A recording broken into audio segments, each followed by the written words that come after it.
Good morning to all my dear students. Have a nice day. Welcome again to my channel Chemistry Wala SP. তোমাদের পরীক্ষার কিন্তু আর মাত্র 22 দিন বাকি। এই 22 দিনের প্রতিটা মুহূর্ত প্রতিটা মিনিট কিন্তু ভীষণ সুন্দরভাবে ভেবে চিন্তে খরচ করতে হবে, ব্যবহার করতে হবে এবং একটু একটু করে নিজের যাবতীয় দোষ ত্রুটি সংশোধন করে নিয়ে সাহস নিয়ে এগিয়ে যেতে হবে। সুন্দরভাবে এই 22টা দিন তোমাদেরকে ইউটিলাইজ করতে হবে। ঠিক আছে, আজকে দেখো আমাদের পর্ষদের টেস্ট পেপারের যে পর্ব চলছিল সেখানে গ্রুপ সির আজকে এই তিনটে স্কুলে সলভ করে দিচ্ছি আজকে। এরপরেই আমি তোমাদের গ্রুপ ডি শুরু করে দেব। তো চলো, প্রতিটা স্কুল, 3টি স্কুলের প্রতিটা প্রশ্নের উত্তর সুন্দর করে আমি নোট আকারেও লিখে দিয়েছি, তোমাদের বুঝিয়েও দিয়েছি।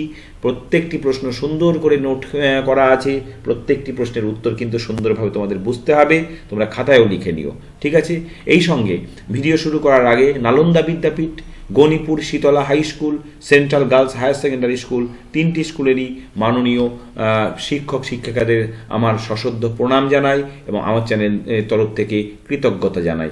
চলো শুরু করি আজকের গ্রুপ সি সলভ। প্রথমে দেখো নালন্দা বিদ্যাপীঠের 3.1 প্রথম প্রশ্ন, বায়োফুয়েল কি, ইহার ব্যবহার লেখো। দেখো বায়োফুয়েল কি এটা আগেও আমি সলভ করিয়েছি, আরও একবার দেখো। চলো, যারা নতুন তাদের জন্য আরও একবার দিলাম।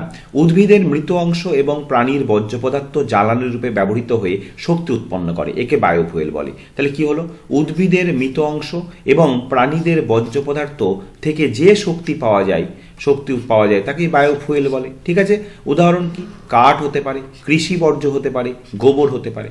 ক্লিয়ার, কাঠ, কৃষি বর্জ্য, গোবর হতে পারে। বায়োফুয়েলের ব্যবহার যেমন সুন্দর করে লিখে দিয়েছি, গরু এবং মোষের বর্জ্য পদার্থ অর্থাৎ গোবর থেকে তৈরি ঘুঁটে জ্বালানি রূপে রান্নার কাজে ব্যবহার করা হয়। ক্লিয়ার, তাহলে বায়োফুয়েল কি, তার ব্যবহার। এখানে সুন্দর করে আমি বায়োফুয়েল কাকে বলে একটা উদাহরণ, 3টে উদাহরণ দিয়ে দিয়েছি এবং বায়োফুয়েলের ব্যবহার ছোট্ট করে সুন্দর করে লিখে দিয়েছি। ভালো করে নোট আকারে লিখে নিও। চলো 3.2তে 0 ডিগ্রি সি থেকে কোনো গ্যাসকে উত্তপ্ত করে তার চাপ ও আয়তন উভয়ই দ্বিগুণ করা হলো, গ্যাসটির অন্তিম উষ্ণতা নির্ণয় করো। অর্থাৎ তার চাপ প্রাথমিক চাপের রেসপেক্টে দ্বিগুণ করা হলো, আয়তন প্রাথমিক আয়তনের রেসপেক্টে দ্বিগুণ করা হলো। ঠিক আছে, চলো এবার এ প্রসঙ্গে তোমাদের বলে দিই, যখন দেখি চাপ, উষ্ণতা, আয়তন 3টিই পরিবর্তিত হয় তখন কিন্তু সমীকরণ আমি তোমাদের বলে দিয়েছি, P1 V1 বাই T1 সমান P2 V2 বাই T2। অর্থাৎ 3টেই যখন পরিবর্তন হয় তখন বয়েল এবং চার্লসের সমন্বয় সূত্রের সমীকরণ ব্যবহার করতে হয়। তাহলে এখানে প্রাথমিক চাপ কত, এটাই তো ইম্পর্টেন্ট। প্রাথমিক চাপ সমান ধরলাম P1। ঠিক আছে, আচ্ছা প্রাথমিক আয়তন কত, প্রাথমিক আয়তনও আমি ধরলাম V1। আর প্রাথমিক উষ্ণতা কত, প্রাথমিক উষ্ণতা হচ্ছে T1, that is 0 degree Celsius. এখন সেলসিয়াসকে কেলভিনে প্রকাশ করতে হবে, 0 ডিগ্রি সেলসিয়াস মানে 273 কেলভিন। ঠিক আছে, আচ্ছা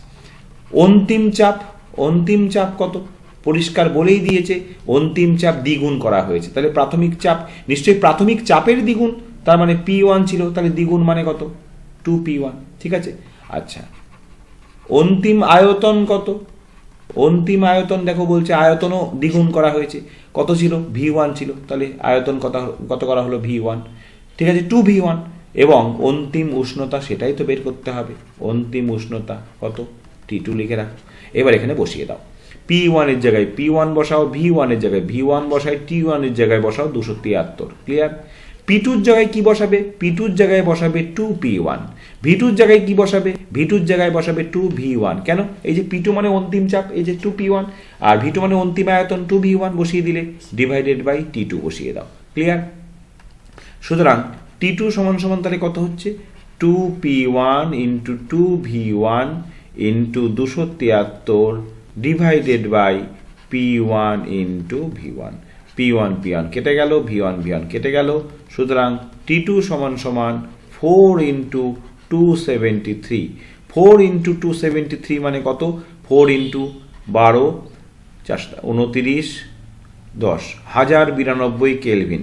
এবার যেহেতু সেলসিয়াসে অঙ্কটা শুরু হয়েছিল, সুতরাং অন্তিম উষ্ণতা সেলসিয়াসে বের করে দেওয়াই বেটার হবে। ঠিক আছে, চলো তাহলে সেলসিয়াস, কেলভিন থেকে সেলসিয়াসে আসতে গেলে কি করতে হবে, 273 মাইনাস করতে হবে। ওকে, সেলসিয়াস থেকে কেলভিনে গেলে 273 অ্যাড করতে হয়, আর কেলভিন থেকে সেলসিয়াসে আসতে গেলে 273 মাইনাস করতে হয়। চলো দেখি কত হয়। উত্তর বেরোচ্ছে যেটা ক্যালকুলেশন করে দেখলাম 819 ডিগ্রি সেলসিয়াস। ক্লিয়ার? অঙ্কটা বোঝা গেল? পরিষ্কার বোঝা গেল? সুন্দর করে বুঝিয়ে দিয়েছি। চলো নেক্সট কি আছে দেখি প্রশ্ন। চলো অথবাতে আরও একটি অঙ্ক রয়েছে। 127 ডিগ্রি সেলসিয়াস উষ্ণতায় 5 ATM চাপে 3.28 লিটার অক্সিজেন গ্যাসের ভর নির্ণয় করো।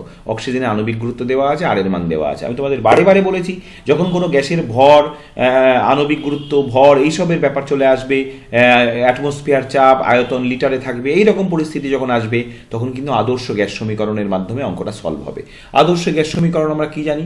আদর্শ গ্যাস সমীকরণ আমরা জানি পিভি সমান সমান কি? এনআরটি। পিভি সমান সমান এনআরটি বা পিভি সমান সমান এন মানে মোল সংখ্যা। মোল সংখ্যা তাহলে কি হয়? W by M. W by M. N সমান সমান আমরা জানি মোল সংখ্যা সমান সমান W by M. W by M মানে হচ্ছে গ্যাসের ভর বাই গ্যাসের কি? গ্যাসের ভর বাই গ্যাসের আণবিক ওজন। ওকে, গ্যাসের ভর বাই গ্যাসের আণবিক ওজন আমি লিখে নিলাম, তোমাদের বোঝালাম একটু।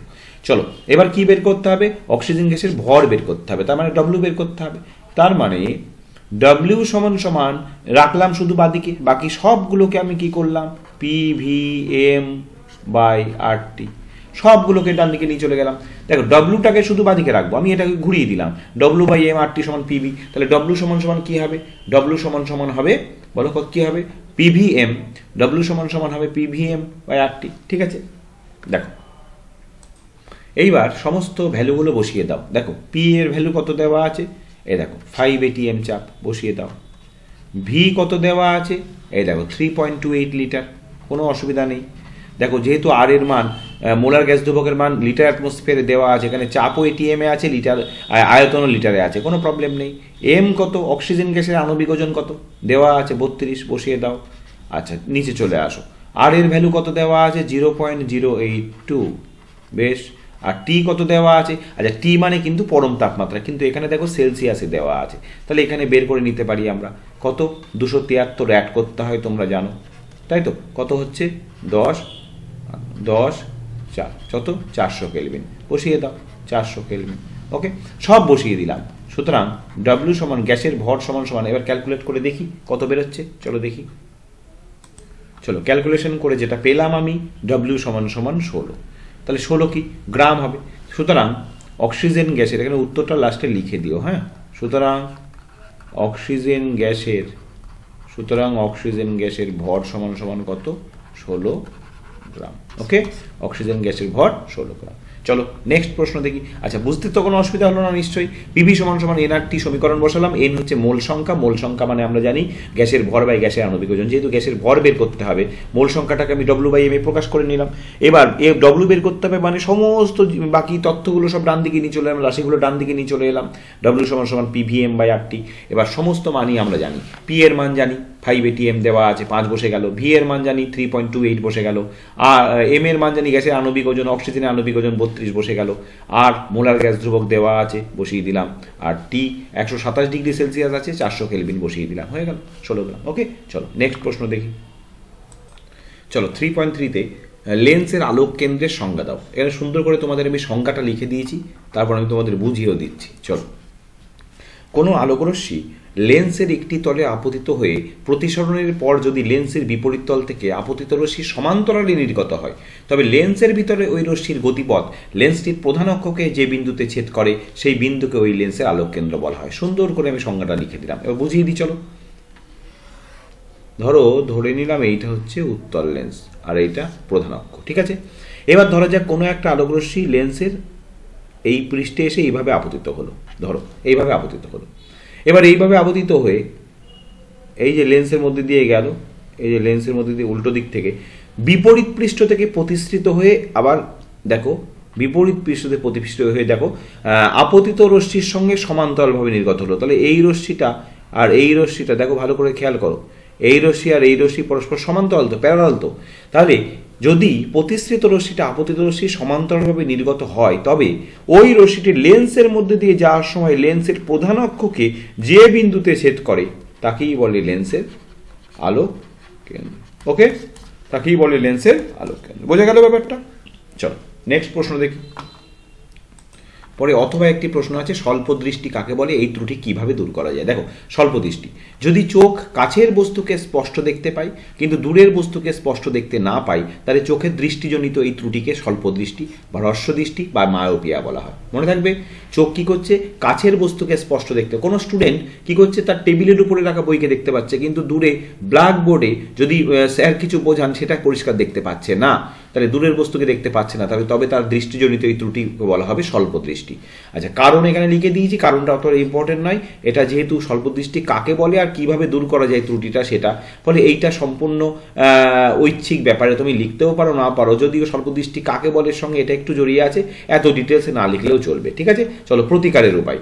স্বল্পদৃষ্টি কিভাবে প্রতিকার করা যায়, উপযুক্ত ফোকাস দূরত্বের অবতল লেন্সযুক্ত চশমা ব্যবহারে এই ত্রুটি দূর করা যায়। ভালো করে খেয়াল করো, অনেকে শুধু অবতল লেন্সযুক্ত চশমা ব্যবহারে লিখে দেবে, তাহলেই হয়ে যাবে, কিন্তু এইটুকু কথাটা কিন্তু লিখো তোমরা। হ্যাঁ, এই উপযুক্ত ফোকাস দূরত্বের অবতল লেন্সযুক্ত চশমা ব্যবহারে এই ত্রুটি দূর করা যায়। ক্লিয়ার? এটা কিন্তু খুব গুরুত্বপূর্ণ একটি প্রশ্ন। স্বল্পদৃষ্টি, মায়োপিয়া এবং হাইপারমেট্রোপিয়া এই দুটো ঘুরিয়ে ফিরিয়ে কিন্তু পরীক্ষায় আসে। চলো নেক্সট প্রশ্ন দেখি। নেক্সট 3.4 একটি ভীষণ গুরুত্বপূর্ণ প্রশ্ন, ভীষণ গুরুত্বপূর্ণ একটি প্রশ্ন, ইম্পর্টেন্ট। বাড়ির বৈদ্যুতিক যন্ত্রপাতিগুলিকে তড়িৎ উৎসের সঙ্গে সমান্তরাল সমবায়ে যুক্ত করার দুটি কারণ। তোমরা দেখবে বাড়িতে বৈদ্যুতিক বাল্ব, বাতি, বৈদ্যুতিক পাখা, এসি, ফ্রিজ, তোমার টিভি, সমস্ত বৈদ্যুতিক যন্ত্রপাতিগুলোকে কি করা হয়, মেন লাইনের সঙ্গে সমান্তরাল সমবায়ে যুক্ত করা হয়। এরকম সমান্তরাল সমবায়ে যুক্ত করা হয়, শ্রেণীতে কিন্তু যুক্ত করা হয় না। তার দুটো কারণ লিখতে বলেছে। দেখো দুটো কারণ আমি তোমাদের লিখে দিলাম। কি লিখলাম, মূল প্রবাহ মাত্রা বিভিন্ন শাখায় বণ্টিত হয়ে যায় বলে কোনো একটি বা একাধিক বৈদ্যুতিক যন্ত্র কাজ না করলে বা বন্ধ থাকলেও অন্যান্য শাখায় প্রবাহ মাত্রা বজায় থাকে, ফলে অন্যান্য যন্ত্রগুলি স্বাভাবিকভাবে ক্রিয়াশীল থাকে। কি হলো, তাহলে সমান্তরাল সমবায় তোমরা কি জানো, সমান্তরাল সমবায়ে এইভাবে যদি প্রতিটা বৈদ্যুতিক যন্ত্র আলাদা করা হয়, তাহলে দেখো এখানে কারেন্টটা কি হলো, আই কারেন্ট গিয়ে এখানে তিনটে প্রবাহ মাত্রায় ভাগ হয়ে গেল, তাই তো, তিনটে প্রবাহ মাত্রায় ভাগ হলো, এদিকে কারেন্ট গেল এদিকে। এখন এই বৈদ্যুতিক যন্ত্রটা যদি বন্ধ করে দেওয়া হয়, তাহলে এই দুটোর উপরে কোনো প্রভাব পড়বে না। অর্থাৎ বাড়িতে ধরো 5টা পাখা আছে, কোনো একটি পাখা যদি বন্ধ করে দাও, বাকি 4টে পাখার উপর কোনো প্রভাব পড়বে না, সেটা তুমি চালালেও চলবে, বন্ধ করে দিলেও বন্ধ থাকবে, তাই না? তাহলে এক বা একাধিক, তাহলে যদি শ্রেণীতে করা হতো তাহলে কি অসুবিধা হতো, শ্রেণীতে করা হলে একটি সুইচ অফ করে যদি একটি পাখা অফ করে দিতে, তাহলে সব পাখাগুলো অফ হয়ে যেত, তাহলে সেটা একটা অসুবিধা। 2 নম্বর পয়েন্ট দেখো, প্রতিটি বৈদ্যুতিক যন্ত্রের প্রান্তীয় বিভব প্রভেদ সরবরাহ লাইনের বিভব প্রভেদের সমান হওয়ায় যন্ত্রগুলি তাদের সর্বোচ্চ দক্ষতার সঙ্গে কার্যকর থাকে। তোমরা জানো সমান্তরাল সমবায়ে বিভব প্রভেদের মান একই থাকে, প্রবাহ মাত্রা আলাদা হয়ে যায় বটে, কিন্তু দেখো এই তিনটে যদি আলাদা আলাদা লাইন তুমি ভাবো, বৈদ্যুতিক পাখা বা বৈদ্যুতিক বাতি লাগানো আছে, তাদের তিনটেরই কিন্তু বৈদ্যুতিক তোমার বিভব প্রভেদ একই থাকে। তোমরা এটা জানো যে সমান্তরাল সমবায়ে একাধিক যদি পার্ট করে দাও, আলাদা আলাদা করে দাও, সেক্ষেত্রে কিন্তু বিভব প্রভেদ তাদের একই থাকে। তাহলে বাড়ির প্রতিটি বৈদ্যুতিক বাতি বলো, পাখা বলো, সব জায়গায় কিন্তু 220 ভোল্টেজই পৌঁছচ্ছে। ঠিক আছে, এই বিভব প্রভেদেই কিন্তু কাজ করছে, ফলে প্রত্যেকটি যন্ত্র সর্বোচ্চ দক্ষতার সঙ্গেই কার্যকর থাকবে, কোথাও কিন্তু ভোল্টেজ কমে যাচ্ছে না। ঠিক আছে, দুটো পয়েন্ট সুন্দর করে লিখে দিলাম। চলো নেক্সট দেখি কি প্রশ্ন আছে। নেক্সট দেখো 3.5 CO2 অণু লুইস ডট চিত্র অঙ্কন করতে হবে। আচ্ছা, CO2 অণু লুইস ডট চিত্র আঁকতে গেলে প্রথমে আমি বলবো কার্বনের ইলেকট্রন বিন্যাসটা একটু লিখে নিই, তাহলে তোমাদের বুঝতে সুবিধা হবে। কার্বনের পরমাণু ক্রমাঙ্ক 6, তাহলে ইলেকট্রন বিন্যাস হচ্ছে 2,4। আর অক্সিজেনের ইলেকট্রন বিন্যাস কি, অক্সিজেনের হবে 2,6। কেন? কারণ অক্সিজেনের পরমাণু ক্রমাঙ্ক হচ্ছে 8। তাহলে কার্বনের সর্ববিস্ত কক্ষপথে 4টে ইলেকট্রন আছে আর অক্সিজেনের সর্ববিস্ত 6টা ইলেকট্রন আছে। আচ্ছা, কার্বনকে আমি মাঝখানে বসালাম, ঠিক আছে, এর কটা ইলেকট্রন, এর মোট লুইস ডট ডায়াগ্রাম আঁকতে গেলে তোমরা জানো শেষ কক্ষপথের ইলেকট্রনগুলোই প্রয়োজন পড়ে, তাহলে এর 4টে আর এর অক্সিজেন 6টা প্রয়োজন পড়বে। তাহলে অক্সিজেনের 1, 2, 3, 4, 5, 6। ঠিক আছে, এখানেও অক্সিজেন লিখলাম 1, 2, 3, 4, 5, 6, 6টা করে লিখলাম। ঠিক আছে, এইবার দেখো কি হবে। কার্বনের 4টে আছে, কার্বনের অষ্টক পূর্তি ঘটাতে গেলে আর কটা দরকার, 4টে দরকার, কারণ প্রত্যেকেরই উদ্দেশ্য কিন্তু অষ্টক পূর্তি ঘটানো। অক্সিজেনেরও 1, 2, 3, 4, 5, 6, অক্সিজেনের অষ্টক পূর্তি ঘটানোর জন্য এখনো 2টো ইলেকট্রন দরকার। কি করলো দেখো, অক্সিজেন 2টো ইলেকট্রন দিয়ে দিল, 2টো দিয়ে দিল, তাহলে কার্বনও 2টো ইলেকট্রন দেবে, কারণ সমযোজী বন্ধনে সবাই সমান সংখ্যক ইলেকট্রন দেয়। এই কার্বনও তার 2টো ইলেকট্রন দিয়ে দিল, এই অক্সিজেনও তাহলে তার দুটো ইলেকট্রন দিয়ে দেবে। তাহলে আলটিমেটলি কি ঘটনা ঘটলো দেখো, কার্বন কটা ইলেকট্রন, একটা দুটো এই দিকে দিয়েছে, তাহলে অক্সিজেনও দুটো ইলেকট্রন দিয়েছে, এই কার্বন তার দুটো ইলেকট্রন দিয়েছে, অক্সিজেনও দুটো ইলেকট্রন দিয়েছে, বোঝা গেল? তাহলে আমি এইটাকে গোল করে দিলাম। এইবার দেখো অক্সিজেন, দেখো ছিল কটা, 1 2 3 4 5 6টা, দিয়েছে দুটো, তাহলে এখনো রয়ে গেছে কটা, এখনো রয়ে গেছে 4টে। এই অক্সিজেনেরও ছিল 6টা, দিয়েছে দুটো, এখনো রয়ে গেছে 4টে। এইবার ভালো করে দেখো তো,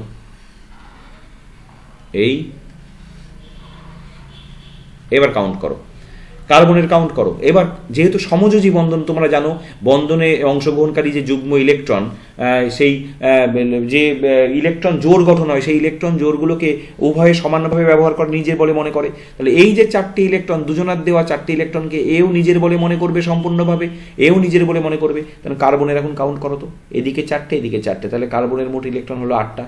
কার্বনের অষ্টক পূর্তি হয়ে গেছে, কার্বন খুশি। অক্সিজেনের কাউন্ট করো তো, নিজের এখনো 4টে পড়ে আছে, ব্যবহার হয়নি, আর এখানে দেখো 4টে, তাহলে অক্সিজেনের 8টা, এই অক্সিজেনেরও দেখো 8টা, 4 আর 4 8, তাহলে প্রত্যেকে কিন্তু অষ্টক পূর্তি ঘটিয়ে ফেললো। এবার এইটাকে আমি বন্ধন হিসেবে কিরকম দেখাবো, কার্বন যেহেতু দুদিকে 4টে করে ইলেকট্রন আছে, 4টে ইলেকট্রন মানে তোমরা জানো ডবল বন্ড, তাহলে এদিকে অক্সিজেন, এদিকে অক্সিজেন, ব্যাস হয়ে গেল কার্বন ডাইঅক্সাইডের লুইস ডট। ওকে, চলো নেক্সট প্রশ্ন কি আছে দেখি। আচ্ছা, অথবা দেখো এ ও বি দুটি মৌলের পরমাণু ক্রমাঙ্ক যথাক্রমে 16 ও 8, তাহলে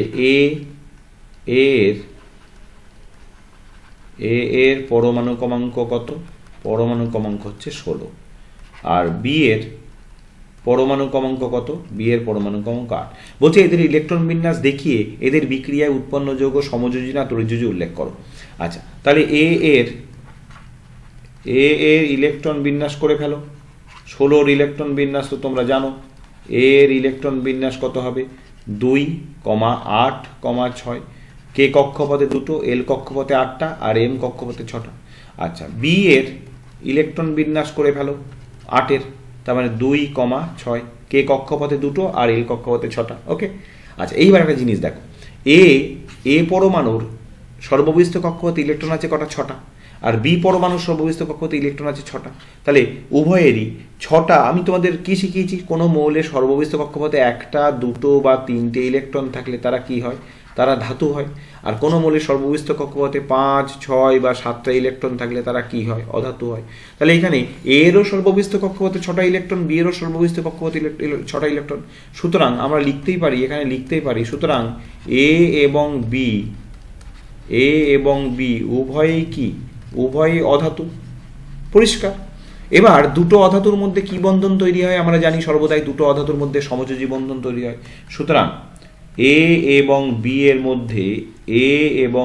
এর মধ্যে অবশ্যই সমযোজী বন্ধন গঠিত হবে। এইবার তুমি যদি এ বি দিয়ে না ভেবে যদি তুমি সরাসরি ভেবে নাও যে জিনিসটা কিরকম, দেখো যেহেতু এ পরমাণু ক্রমাঙ্ক 16, তার মানে বুঝতেই পারছো এ কি, এ কার কথা বলছে, সালফারের কথা বলছে। সালফার কি, দেখো মিলিয়ে নাও, সালফার অধাতু, এটা তোমার ব্যাক ক্যালকুলেশনের মতন, মিলিয়ে নেওয়ার মতন। এর 8 পরমাণু ক্রমাঙ্ক মানে কার কথা বলছে, তাহলে বি কার কথা বলছে, অক্সিজেনও কি অধাতু।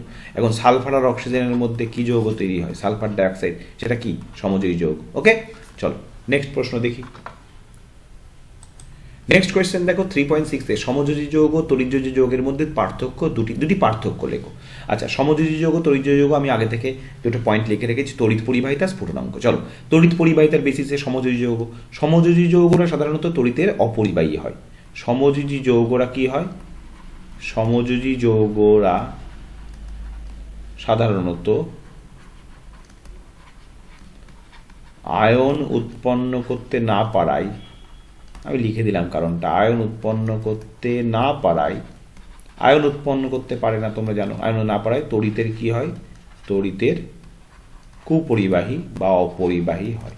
ঠিক আছে, তড়িৎ পরিবহন করতে পারে না। আর তড়িৎযোজী যৌগরা যেহেতু আয়ন উৎপন্ন করতে পারে,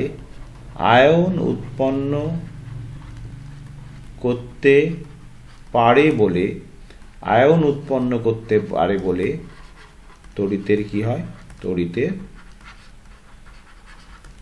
সুপরিবাহী হয়। ওকে, যেমন NaCl, NaCl কি হবে, NaCl জলীয় দ্রবণে Na প্লাস আর Cl মাইনাস আয়ন উৎপন্ন করবে, সেই আয়নগুলো উৎপন্ন করার জন্য এ কি হবে, তড়িতের সুপরিবাহী হবে। আচ্ছা, স্ফুটনাঙ্ক, সমযোজী যৌগদের স্ফুটনাঙ্ক সাধারণত অপেক্ষাকৃত কি হয়, অপেক্ষাকৃত কম হয়, অপেক্ষাকৃত কম হয়, তাই তো, কম হয়। আর তড়িৎযোজী যৌগদের স্ফুটনাঙ্ক অপেক্ষাকৃত বেশি হয়। কেন অপেক্ষাকৃত বেশি হয়, কেন হয়? কারণ সমযোজী যৌগদের মধ্যে দুর্বল ভ্যান ডার ওয়ালস আকর্ষণ বল কাজ করে, আর তড়িৎযোজী যৌগের মধ্যে তীব্র আকর্ষণধর্মী স্থির তড়িতাকর্ষণ বল কাজ করে। ঠিক আছে, স্থির তড়িতাকর্ষণ বল কাজ করে, যে কারণে তড়িৎযোজী যৌগতে গলনাঙ্ক স্ফুটনাঙ্ক সাধারণত সমযোজী যৌগ অপেক্ষা বেশি হয়। ক্লিয়ার? চলো নেক্সট প্রশ্ন দেখি। দেখো পরের প্রশ্ন রয়েছে ভীষণ গুরুত্বপূর্ণ একটি প্রশ্ন, ভেরি ভেরি ইম্পর্টেন্ট। আমি বলে দেবো তোমাদের কোনগুলো ইম্পর্টেন্ট। 3.7 নেসলার বিকারকের সাহায্যে কিভাবে অ্যামোনিয়া গ্যাসকে শনাক্ত করবে? অবশ্যই ভীষণ গুরুত্বপূর্ণ প্রশ্ন। আমি সুন্দর করে এখানে ছোট্ট করে নোট আকারে লিখে দিয়েছি। পরীক্ষাগারে বর্ণহীন নেসলার বিকারকের মধ্যে দিয়ে অ্যামোনিয়া গ্যাস পাঠালে, দেখো ভালো করে খেয়াল করো, নেসলার বিকারক কিন্তু বর্ণহীন ছিল, অ্যামোনিয়া গ্যাস পাঠালে বাদামি বর্ণের অদক্ষেপ বা দ্রবণ তৈরি হয়। তাহলে কি হলো ব্যাপারটা, নেসলার বিকারক ছিল কিন্তু বর্ণহীন, ছিল বর্ণহীন, কিন্তু এর মধ্যে যেই অ্যামোনিয়া যোগ করা হলো, অ্যামোনিয়া ক্ষারীয় যোগ করা হলো, সঙ্গে সঙ্গে একটা বাদামি বর্ণের যৌগ উৎপন্ন হলো, অর্থাৎ দ্রবণে বাদামি বর্ণের অদক্ষেপ উৎপন্ন হয় অথবা বাদামি বর্ণের দ্রবণ তৈরি হয়। এই বাদামি দ্রবণ দেখেই পরীক্ষাগারে অ্যামোনিয়া গ্যাসকে শনাক্ত করা হয়। ক্লিয়ার? সুন্দর করে তথ্য দিয়ে এবং সমীকরণ দিয়ে লিখে দিয়েছি, সমীকরণটা একটু মুখস্থ করে, এটা বোঝানোর কিছু নেই। অ্যামোনিয়া K2HgI4কেই নেসলার বিকারক বলে, তোমরা জানো ক্ষারীয়, ক্ষারীয় যেহেতু এই যে KOH ক্ষারীয়, ক্ষারীয় K2HgI4 আমরা কি জানি, ক্ষারীয় K2HgI4কেই নেসলার বিকারক বলা হয়। এই গোটা মিশ্রণটাকেই কিন্তু নেসলার বিকারক বলছে। বর্ণ কি, বর্ণহীন, বর্ণ নেই, এটা অ্যামোনিয়া এর মধ্যে যুক্ত করলে একটা বাদামি বর্ণের যৌগ উৎপন্ন হয়, এই বাদামি বর্ণ দেখে অ্যামোনিয়া গ্যাসকে শনাক্ত করা হয়। ক্লিয়ার? চলো তবে এই প্রসঙ্গে বলে দিই, সমীকরণ যদি তোমার পুরো পরিষ্কার সুন্দরভাবে মনে থাকে, একটুও ভুল হওয়ার সম্ভাবনা না থাকে, তবেই পরীক্ষার খাতায় কিন্তু সমীকরণ লিখতে যাবে। যদি ভুলে যাও, কোনো প্রশ্ন দরকার নেই রিস্ক নেওয়ার, শুধু তথ্যটুকু লিখে দেবে, তাতেও কিন্তু ফুল মার্কস পেতে পারো। ঠিক আছে, চলো নেক্সট প্রশ্ন দেখি।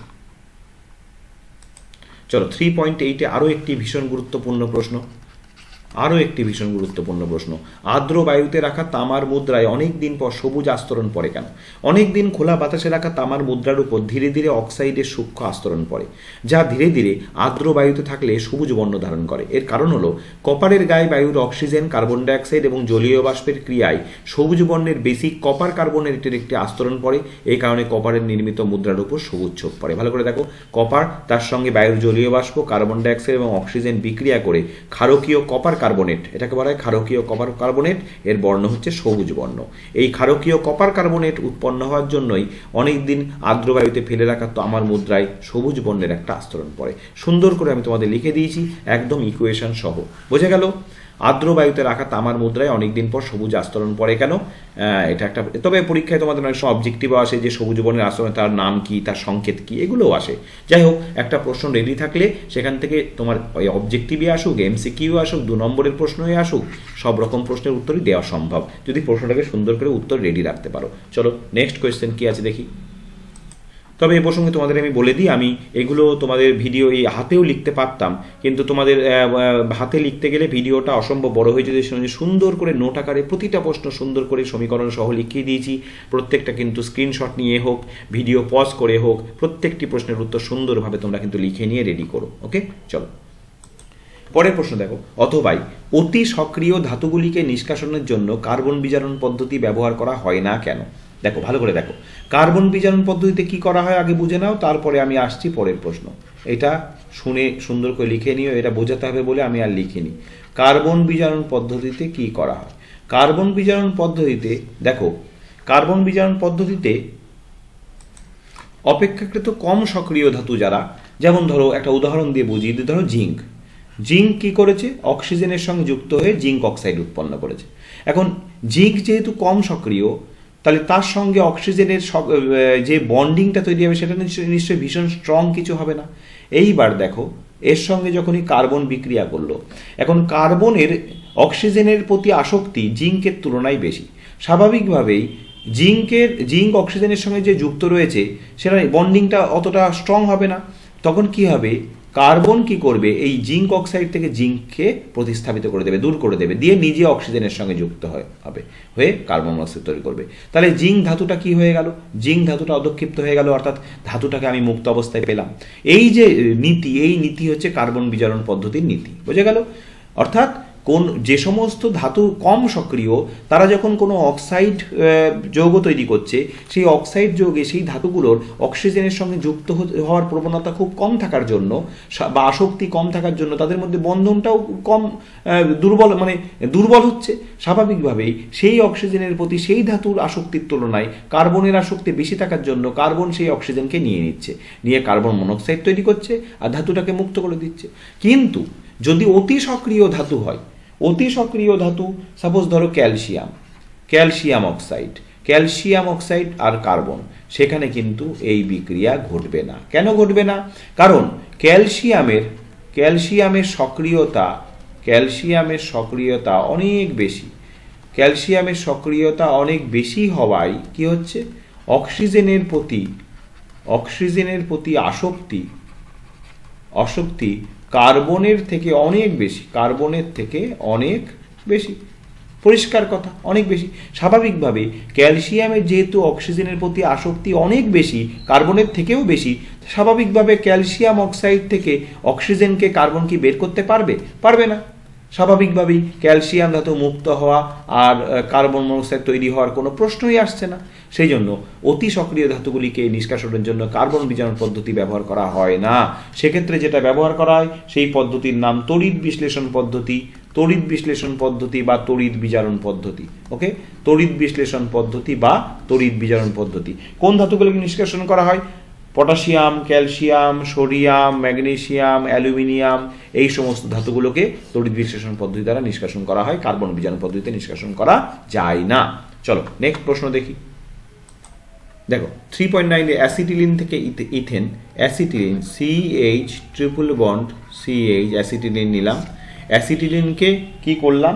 অ্যাসিটিলিনকে যেটা করব সেটা হচ্ছে নিকেল অনুঘটকের উপস্থিতিতে 2 মোল হাইড্রোজেনের সঙ্গে বিক্রিয়া করাবো 160 ডিগ্রি সেলসিয়াস উষ্ণতায়। তাহলে কি হবে?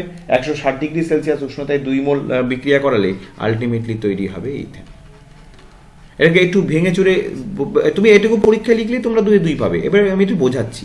ধরো প্রথমে অ্যাসিটিলিনকে কি করা হলো, 1 মোল হাইড্রোজেন নেওয়া হলো, নিকেল অনুঘটক নেওয়া হলো 160 ডিগ্রি সেলসিয়াস, তৈরি হবে কি ethylene, CH2 double bond CH2। একে আবার হাইড্রোজেনের সঙ্গে আর 1 মোল হাইড্রোজেনের সঙ্গে নিকেল 160 ডিগ্রি সেলসিয়াস, তাহলে আলটিমেটলি তৈরি হলো ইথেন। একটা জিনিস খেয়াল করো, কি হচ্ছে, অসম্পৃক্ততা কমছে। প্রথমে দেখো এখানে ট্রিপল বন্ড ছিল, ট্রিপল বন্ডটা এখানে ডবল বন্ড হলো, তারপরে দেখো সিঙ্গেল বন্ড হলো, অর্থাৎ একদম সম্পৃক্ত হয়ে গেল। বোঝা গেল? প্রথমে দেখো 1 মোল 1 অণু হাইড্রোজেন যুক্ত হয়েছে, তারপর আর 1 অণু হাইড্রোজেন যুক্ত হয়েছে, ব্যাস কমপ্লিট। অথবা ফরমালডিহাইডের গঠন সংকেত লেখো। ফরমালডিহাইডের গঠন সংকেত দেখো লিখে দিচ্ছি, HCH ডবল বন্ড O। এটা হচ্ছে ফরমালডিহাইডের গঠন সংকেত, HCHO। ওকে, আচ্ছা, এ হাতে উপস্থিত কার্যকরী মূলকটি কি? এ হাতে ফরমালডিহাইড মানে অ্যালডিহাইড। তোমরা জানো অ্যালডিহাইডে কোন কার্যকরী মূলক থাকে? কার্যকরী মূলক হচ্ছে CHO। ওকে, তাহলে ফরমালডিহাইডের গঠন সংকেত আমি লিখে দিলাম HCH ডবল বন্ড O। কার্বনের দেখো 4টে হাত, 1 2 3 4, আর এতে উপস্থিত কার্যকরী মূলক কি হলো? CHO। ক্লিয়ার? প্রথম স্কুল কমপ্লিট হয়ে গেল। এবার চলো আমরা ঢুকবো সেকেন্ড স্কুলে। এবার Ganipur Shitala high school HS, তার প্রথম প্রশ্ন দেখো মিথেন হাইড্রেট কি। তবে একটা কথা তোমাদের আমি বলে দিই, 2টো প্রশ্ন পরিবেশের জন্য ভাবনা থেকে খুব গুরুত্বপূর্ণ। একটা হচ্ছে মিথেন হাইড্রেট, দেখছি খুব আসছে এটা, আর একটা হচ্ছে তোমার স্থিতিশীল উন্নয়ন। এই 2টো প্রশ্ন কিন্তু প্রায় টেস্ট পেপারের প্রতিটা পেজেই দেখতে পাচ্ছি। চলো মিথেন হাইড্রেট থেকে, যেহেতু মিথেন হাইড্রেট ভবিষ্যতে জ্বালানির একটা বড় উৎস হতে পারে, ফলে সেটা নিয়ে বিজ্ঞানীদেরও চিন্তা অনেক বেশি, আমাদের প্রশ্নও, আমাদেরকে সচেতন করার জন্য আমাদের প্রশ্নও বেশি আসছে। মিথেন হাইড্রেট কি? মিথেন হাইড্রেট হলো একটি কেলাসাকার খাঁচা সদৃশ গঠনযুক্ত যৌগ, যাতে জলের কেলাসাকৃতি অণুর মধ্যে মিথেন আটকে থাকে। এর সংকেত, এটা কিন্তু অবজেক্টিভে আসে, 4CH4.23H2O। এটি দেখতে অনেকটা বরফের মতো। সমুদ্রের নিচ থেকে নির্গত মিথেন সমুদ্রের ঠান্ডা জলের সংস্পর্শে এলে মিথেন হাইড্রেটের কেলাস উৎপন্ন করে। মিথেন হাইড্রেটকে উত্তপ্ত করলে মিথেন গ্যাস পাওয়া যায়। মিথেন হাইড্রেট থেকে মিথেন উৎপন্ন করলে তা ভবিষ্যতের ক্ষেত্রে একটি গুরুত্বপূর্ণ জ্বালানির উৎস হিসেবে ব্যবহৃত হতে পারবে এবং এটি জ্বালানির সংকট মোকাবিলায় সাহায্য করবে। সুন্দর করে লেখা আছে এখানে মিথেন হাইড্রেট কি, সুন্দর করে তোমাদের আমি লিখে দিয়েছি। ক্লিয়ার? এটুকু লিখলে কিন্তু 2-2 পাবে। মিথেন হাইড্রেট অ্যাকচুয়ালি কি, মিথেন যে নির্গত হচ্ছে সমুদ্রের তলা থেকে সেটা এই জলের সঙ্গে যুক্ত হয়ে একটা যৌগ গঠন করছে, অ্যাডিশন কম্পাউন্ড ফর্ম করছে। দেখো সংকেতটা দেখো 4CH4.23H2। তোমরা জানো যৌগ যৌগের ক্ষেত্রে সংকেতের কোনো আণবিক সংকেতের কোনো পরিবর্তন হয় না, পাশাপাশি বসে গেছে, ব্যাস। এটা অ্যাকচুয়ালি কি, মানে জলের যে কেলাসাকার গঠন, সেই কেলাসাকার গঠনের মধ্যে জালের মধ্যে এই মিথেন গ্যাসটা আটকে যায়, আটকে গিয়ে এই পুরো ব্যাপারটা তৈরি করে, একটা কেলাস গঠন করে। ঠিক আছে?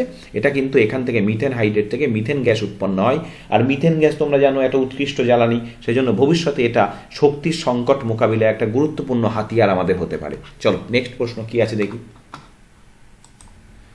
আচ্ছা চলো, একটা প্রশ্ন আছে, অঙ্ক আছে। এই অঙ্কটা কিন্তু প্রথম স্কুলের অঙ্কটার মতনই অনেকটা, কিন্তু একটা জায়গায় একটু ডিফারেন্স। দেখো সব কিছু এক, কিন্তু গ্যাসের চাপ দ্বিগুণ ও আয়তনও দ্বিগুণ ছিল ওটাই, কিন্তু দেখো গ্যাসের চাপ দ্বিগুণ আর আয়তন অর্ধেক করা হলো। গ্যাসটির অন্তিম উষ্ণতা কত হবে? ঠিক আছে চলো, দেখো তিনটেই যেহেতু চেঞ্জ হচ্ছে, তাহলে স্বাভাবিকভাবেই রক্ষিত একটি নির্দিষ্ট হয়ে গেছে। 0 ডিগ্রি সেলসিয়াস উষ্ণতায় রক্ষিত। আচ্ছা তিনটেই চেঞ্জ হচ্ছে, তাহলে তিনটেই চেঞ্জ হলে কি সমীকরণ ইউজ হয় তোমরা জানো? P1V1/T1 সমান P2V2/T2। ওকে চলো, তাহলে প্রথমে লিখে নিই পরপর সব। প্রাথমিক চাপ, প্রাথমিক চাপ কত? প্রাথমিক চাপ সমান সমান কত? P1। আচ্ছা, প্রাথমিক আয়তন, প্রাথমিক আয়তন কত? প্রাথমিক আয়তন ধরে নাও V1, বেশ। আর প্রাথমিক উষ্ণতা কত? প্রাথমিক উষ্ণতা হচ্ছে 0 ডিগ্রি সেলসিয়াস, মানে কেলভিনে প্রকাশ করতে হবে, তার মানে 273 কেলভিন, বেশ। এইবার অন্তিম চাপ, ভালো করে দেখো, অন্তিম চাপ বলছে দ্বিগুণ করা হয়েছে। কার দ্বিগুণ? প্রাথমিকের দ্বিগুণ, তার মানে অন্তিম চাপ কত? 2P1, পরিষ্কার। আচ্ছা, অন্তিম আয়তন ভালো করে দেখো, খুব সহজ করে আমি বুঝিয়ে দিচ্ছি একদম। আয়তন কি করা হয়েছে? অর্ধেক। কার অর্ধেক? প্রাথমিকের অর্ধেক। প্রাথমিকে কত ছিল? V1, তাহলে তার অর্ধেক মানে কত? V1/2। আর অন্তিম উষ্ণতা কত? অন্তিম উষ্ণতা সেটাই তো বের করতে হবে। আচ্ছা চলো এবার বসিয়ে দাও। আচ্ছা প্রথমে P1V1/T1 এর জায়গায় বসিয়ে দাও 273, বেশ। আর P2 জায়গায় বসিয়ে দাও 2P1, আর V2 জায়গায় বসিয়ে দাও V1/2 বাই কত? T2। এবার 2 কেটে গেল এখানে, তাহলে P1V1/273 সমান সমান P1V1/T2। দেয়ারফর T2 সমান সমান তাহলে কি দাঁড়াচ্ছে? T2 সমান সমান দাঁড়াচ্ছে P1V1 ইন্টু 273 বাই P1V1। এটা কেটে গেল, এটা কেটে গেল, সুতরাং T2 সমান সমান 273 কেলভিন সমান সমান 0 ডিগ্রি, সুতরাং উষ্ণতা, সুতরাং উষ্ণতা কত? 0 ডিগ্রি সেলসিয়াস, ব্যাস। তার মানে অন্তিম উষ্ণতা কত হবে? উষ্ণতা অপরিবর্তিত থাকবে। 0 ডিগ্রি সেলসিয়াস উষ্ণতাই ছিল, আবার অন্তিম উষ্ণতাও হবে 0 ডিগ্রি সেলসিয়াস। সুতরাং অন্তিম উষ্ণতা এখানে লিখে দাও, অন্তিম উষ্ণতা হবে সমান 0 ডিগ্রি সেলসিয়াস, ব্যাস, মিটে গেল অঙ্ক। ওকে, আগের অঙ্কটার মতনই, শুধু একটু চেঞ্জ এসছে। আগেরটা দুটোই দ্বিগুণ ছিল, এটা একটা দ্বিগুণ আর একটা হাফ। ক্লিয়ার? চলো নেক্সট প্রশ্ন দেখি। অথবা দেখো, স্থির চাপে কোনো নির্দিষ্ট ভরের গ্যাসকে 0 ডিগ্রি সি থেকে 546 ডিগ্রি সি উষ্ণতায় উত্তপ্ত করা হলো। গ্যাসটির অন্তিম আয়তনের সঙ্গে প্রাথমিক আয়তনের অনুপাত কত? আচ্ছা স্থির চাপে, স্থির চাপ মানে কি? স্থির চাপ মানে হচ্ছে চার্লসের সূত্র, কারণ তোমরা জানো চার্লসের সূত্রে চাপ স্থির থাকে, তাই তো? স্থির চাপে এবার চার্লসের সূত্রের সমীকরণ কি? চার্লসের সূত্রের সমীকরণ আমরা কি জানি? V1/T1 সমান সমান V2/T2। এবার সব ভ্যালুগুলো বসিয়ে নাও তো। V1 সমান সমান প্রাথমিক আয়তন কত? আচ্ছা দেওয়া নেই, দরকার নেই, এটাই প্রাথমিক আয়তন লিখে রাখো। আমি তো অনুপাত করবো লাস্টে, আমার দরকার নেই ভ্যালু। আর V2 সমান সমান লিখে রাখো অন্তিম আয়তন, থাক এই দুটোর। আচ্ছা T1টা কত? T1 দেখো বলেছে 0 ডিগ্রি সি। 0 ডিগ্রি সি মানে কত? 273 প্লাস 0, তার মানে 273 কেলভিন। আর T2 কত? 273 প্লাস তার সঙ্গে 546 যোগ করে দাও, তাহলে কত হচ্ছে? 6 3 9, 7 4 11, 5 6 7 8, 819 কেলভিন, বেশ। এইবার বসিয়ে দাও, তাহলে v1/v2 সমান সমান কত হচ্ছে গো, t1/t2। আমি v2টাকে এখানে নিয়ে আসলাম, t1টাকে এখানে নিয়ে গেলাম, তাই হলো। সুতরাং v1/v2 সমান সমান t1 কত 273 আর t2 কত 819। সুতরাং v1/v2 সমান সমান এটা কত হচ্ছে গো, 3 দিয়ে কাটছে দেখো, 1 এটা 3, 3 7 21, 3 8, তার মানে 1/3। সুতরাং উল্টে দাও, যেহেতু বলেছে গ্যাসটির অন্তিম আয়তনের সঙ্গে প্রাথমিক আয়তনের অনুপাত, তাহলে অন্তিম আয়তনটা আগে রাখতে হবে। তাহলে v2/v1 সমান সমান কত হচ্ছে 3/1। সুতরাং v2 সমান সমান কত হচ্ছে 3v1। ঠিক আছে, এটা নাও লিখতে পারো, যেহেতু আয়তন অনুপাত চেয়েছে। সুতরাং সরাসরি করে দাও, v2:v1 সমান সমান কত 3:1। ব্যাস, মিটে গেল। এটা তুমি অনুপাত চেয়েছে, এটা লিখতেও পারো, নাও পারো, বাদ দাও, এটা বাদ দাও, দরকার নেই। তাহলে v2:v1 অন্তিম আয়তন আগে, প্রাথমিক আয়তন পরে, এদের অনুপাত কত হচ্ছে 3:1। ওকে, চলো নেক্সট কি প্রশ্ন আছে দেখি। আচ্ছা, 3.3-তে দেখো বলছে কোনো উত্তল লেন্সের আলোক কেন্দ্র বলতে কি বোঝো। এটা যেহেতু রিপিট এই ভিডিওতেই রয়েছে এবং আগেও তোমাদের আমি গ্রুপ সি সলভ করিয়েছি, সেখানে ছিল। এই ভিডিওতে যেহেতু আলোক কেন্দ্র আমি কিছুক্ষণ আগেই বুঝিয়েছি, সেজন্য আর সময় নষ্ট করছি না। চলো নেক্সট কোয়েশ্চেন দেখি। চলো, অথবা দেখো ভীষণ ভীষণ ভীষণ গুরুত্বপূর্ণ একটি প্রশ্ন আমাদের সামনে এখন, আলোর চ্যাপ্টার থেকে এটা খুব গুরুত্বপূর্ণ প্রশ্ন। দিনের বেলায় পৃথিবীর আকাশ নীল দেখাই কেন? আমি অত্যন্ত সুন্দর করে, দেখো বিভিন্ন বই থেকে আমি অত্যন্ত সুন্দর করে তোমাদের জন্য নোট লিখে দিলাম, এই নোটটা কিন্তু তোমরা লিখে নিও, ঠিক আছে? খুব সুন্দর করে লিখে দিয়েছি। তো চলো দেখো কি লিখেছি। দিনের বেলায় যখন সূর্যরশ্মি বায়ুমণ্ডলের ভিতর দিয়ে আসে, নীল বর্ণের আলোকরশ্মির তরঙ্গদৈর্ঘ্য কম হওয়ায় এর বিক্ষেপণ বেশি হয়। বিজ্ঞানী র্যালে দেখান যে আলোর বিক্ষেপণের পরিমাণ I proportional to 1/λ4। দেখো, বিক্ষেপণের পরিমাণ I proportional to 1/λ⁴। তাহলে যেহেতু দেখতেই পাচ্ছ বিক্ষেপণের পরিমাণটা, বিক্ষেপণের মাত্রাটা তরঙ্গদৈর্ঘ্যের সঙ্গে কি ব্যস্তানুপাতিক। তাহলে যার তরঙ্গদৈর্ঘ্য যত কম তার বিক্ষেপণ তত বেশি হবে। এখন নীল বর্ণের তরঙ্গদৈর্ঘ্য কম, তাহলে নীল বর্ণের তরঙ্গদৈর্ঘ্য কম হওয়ার জন্য এর বিক্ষেপণটা কি হবে গো, এর বিক্ষেপণটা বেশি হবে, তাই তো? স্বাভাবিকভাবে যখন সূর্য থেকে আলোকরশ্মিগুলো আসছে, তখন এই ধূলিকণার উপর আলোকরশ্মি পড়ে কি হবে, এর চারিদিকে ছড়িয়ে পড়বে, অর্থাৎ এর স্ক্যাটারিং, বিক্ষেপণটা কি হবে, বেশি হবে। এবার দেখো বলছে ল্যামডার মান কম হলে বিক্ষেপণ বেশি হয়, আমি বলেই দিয়েছি। ফলে বায়ুর মধ্যে থাকা কণাগুলি নীল বর্ণের আলোকে বিক্ষিপ্ত করে চারিদিকে ছড়িয়ে দেয়। এই যে একে দেখিয়ে দিলাম তোমাদের আমি, এই যে ধূলিকণাগুলো দ্বারা বিক্ষিপ্ত হয়ে চারিদিকে ছড়িয়ে পড়ছে।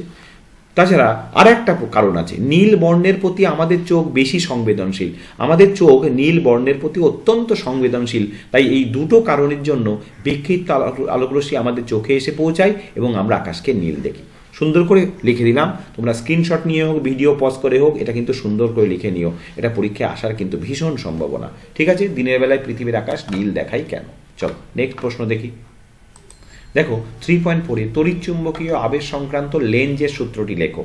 এটাও কিন্তু খুব গুরুত্বপূর্ণ। আমি তোমাদের যে সাজেশান দিয়েছি, আলো চ্যাপ্টার, চলতরিতের চ্যাপ্টার, এই সমস্ত চ্যাপ্টার থেকে যে সাজেশান দিয়েছি, সেখানে কিন্তু কারেন্ট ইলেকট্রিসিটির সাজেশানে কিন্তু লেঞ্জের সূত্র, ফ্লেমিংয়ের বামহস্তর সূত্র, অ্যাম্পিয়ারের সন্তরণ নিয়ম কিছুই বাদ দিন, কারণ ওখানে 3-4টে সূত্র রয়েছে, প্রত্যেকটা কিন্তু ইম্পর্টেন্ট। আরেকটা দিয়েছি যে ফ্লেমিংয়ে, তোমার আরেকটা কী দিয়েছি, ওইটা তড়িৎচুম্বকীয় আবেশ সংক্রান্ত ফ্যারাডের সূত্র।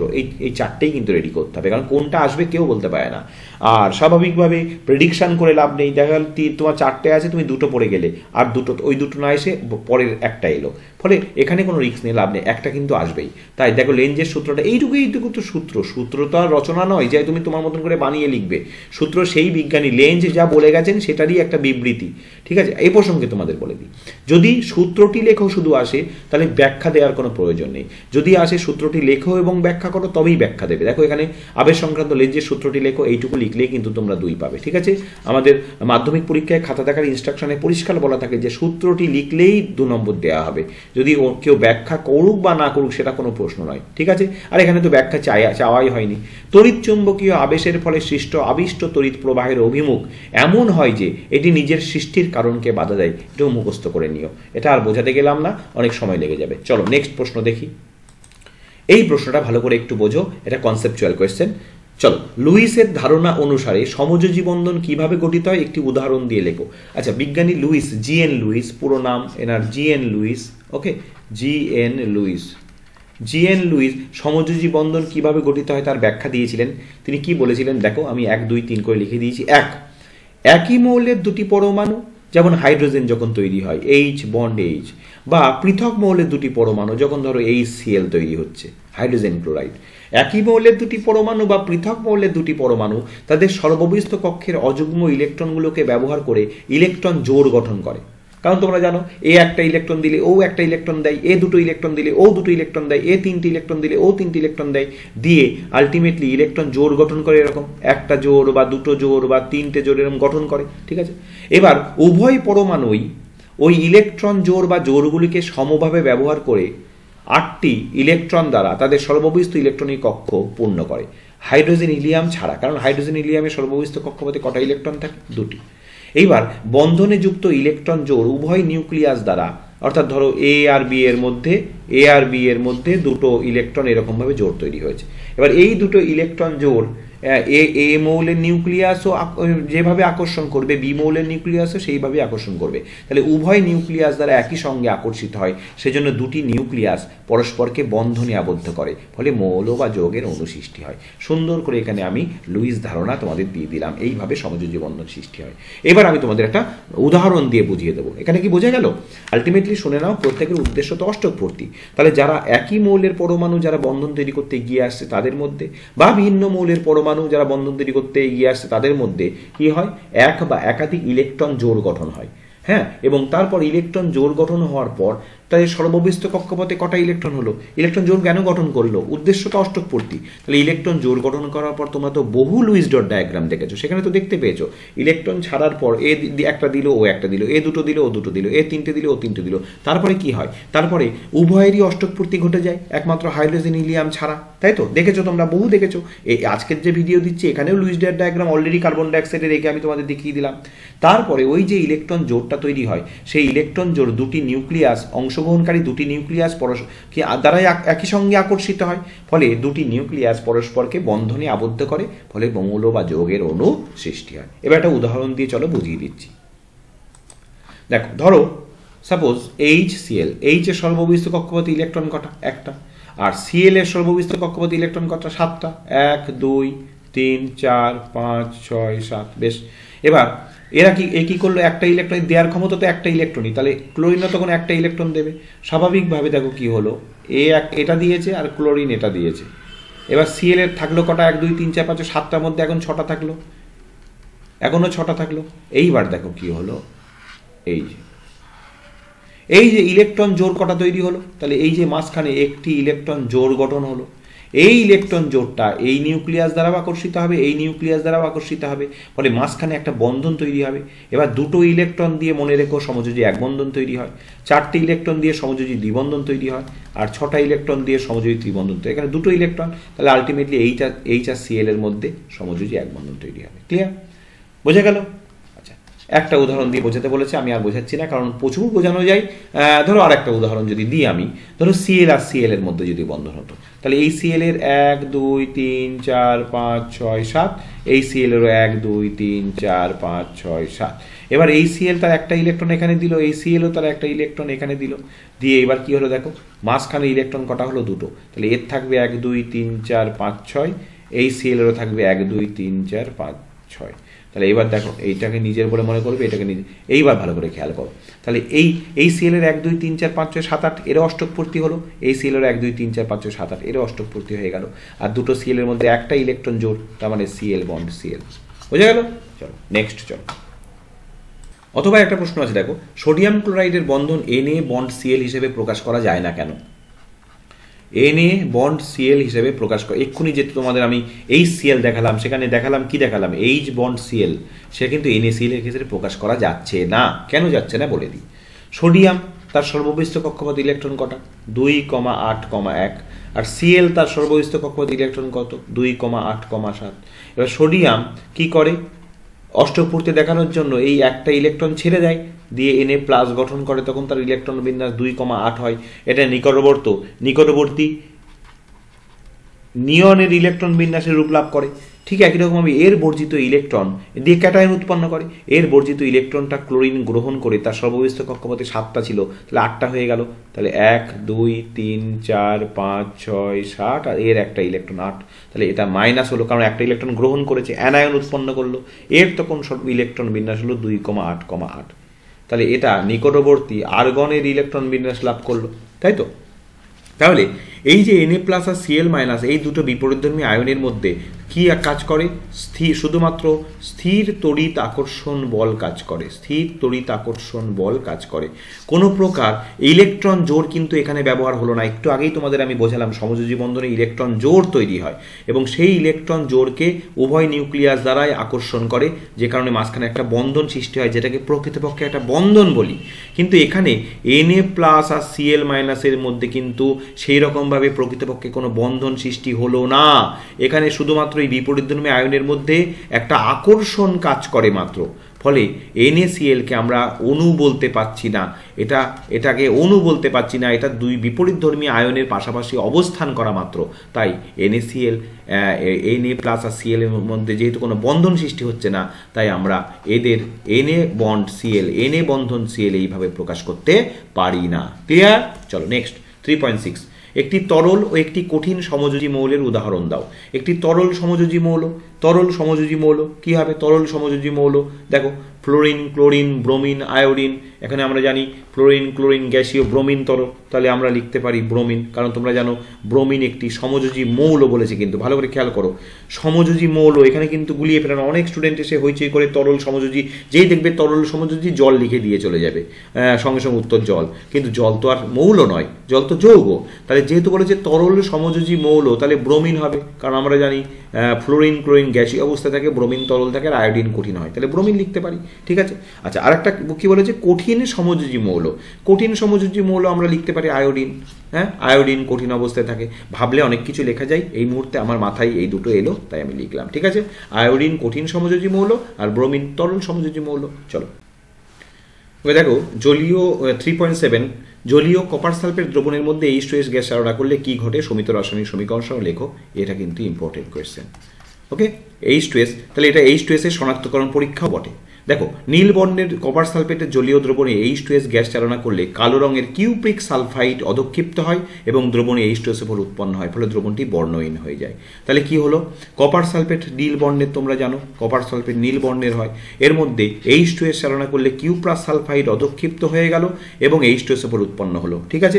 কিউপ্রাস সালফাইড অধক্ষিপ্ত হলো এবং দ্রবণটি সামগ্রিকভাবে কি হলো? বর্ণহীন হয়ে গেল। এই ঘটনা যদি ঘটে সেটা কিন্তু H2S গ্যাসের শনাক্তকরণ পরীক্ষা। মনে থাকবে, ছোট্ট করে সুন্দর করে আমি লিখে দিয়েছি। অবশ্য এই ইকুয়েশনটা খুব বড় নয়, পরীক্ষা আসলে এরকম ছোট ছোট ইকুয়েশন কিন্তু মিস করো না। এই ছোট ছোট ইকুয়েশন লিখলে তোমার উত্তরের স্ট্যান্ডার্ড অনেক বেড়ে যাবে। বড় ইকুয়েশন যদি সঠিকভাবে মনে না পারে সেটা তুমি বাদ দিতেই পারো, কিন্তু ছোট ছোট ইকুয়েশন বাদ দিও না। ঠিক আছে? চলো নেক্সট কোয়েশ্চেন দেখি। অথবা দেখে একটু প্রশ্ন আছে, সালফান কি?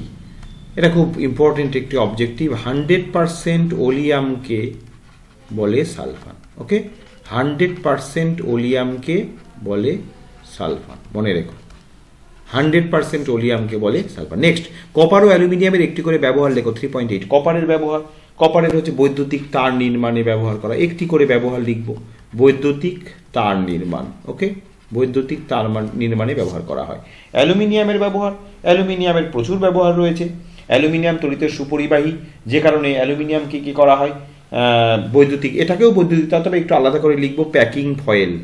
তোমরা জানো যে প্যাকিং ফয়েল তৈরি করতে কিন্তু অ্যালুমিনিয়াম ব্যবহার করা হয়। ওকে ওকে, প্যাকিং ফয়েল, তাই তো? তোমরা যে খাবারের যে ফয়েলগুলো হয় সেই ফয়েলগুলো কিন্তু অ্যালুমিনিয়াম দিয়ে তৈরি করা হয়। ক্লিয়ার? চলো নেক্সট প্রশ্ন কি আছে দেখি। 3.9 দেখো, ক্লোরিনের সঙ্গে মিথেনের প্রতিস্থাপন বিক্রিয়ার শর্ত কি? আর বিক্রিয়ার প্রথম ধাপের সমীকরণটি লেখো। সুন্দর করে আমি লিখে দিয়েছি।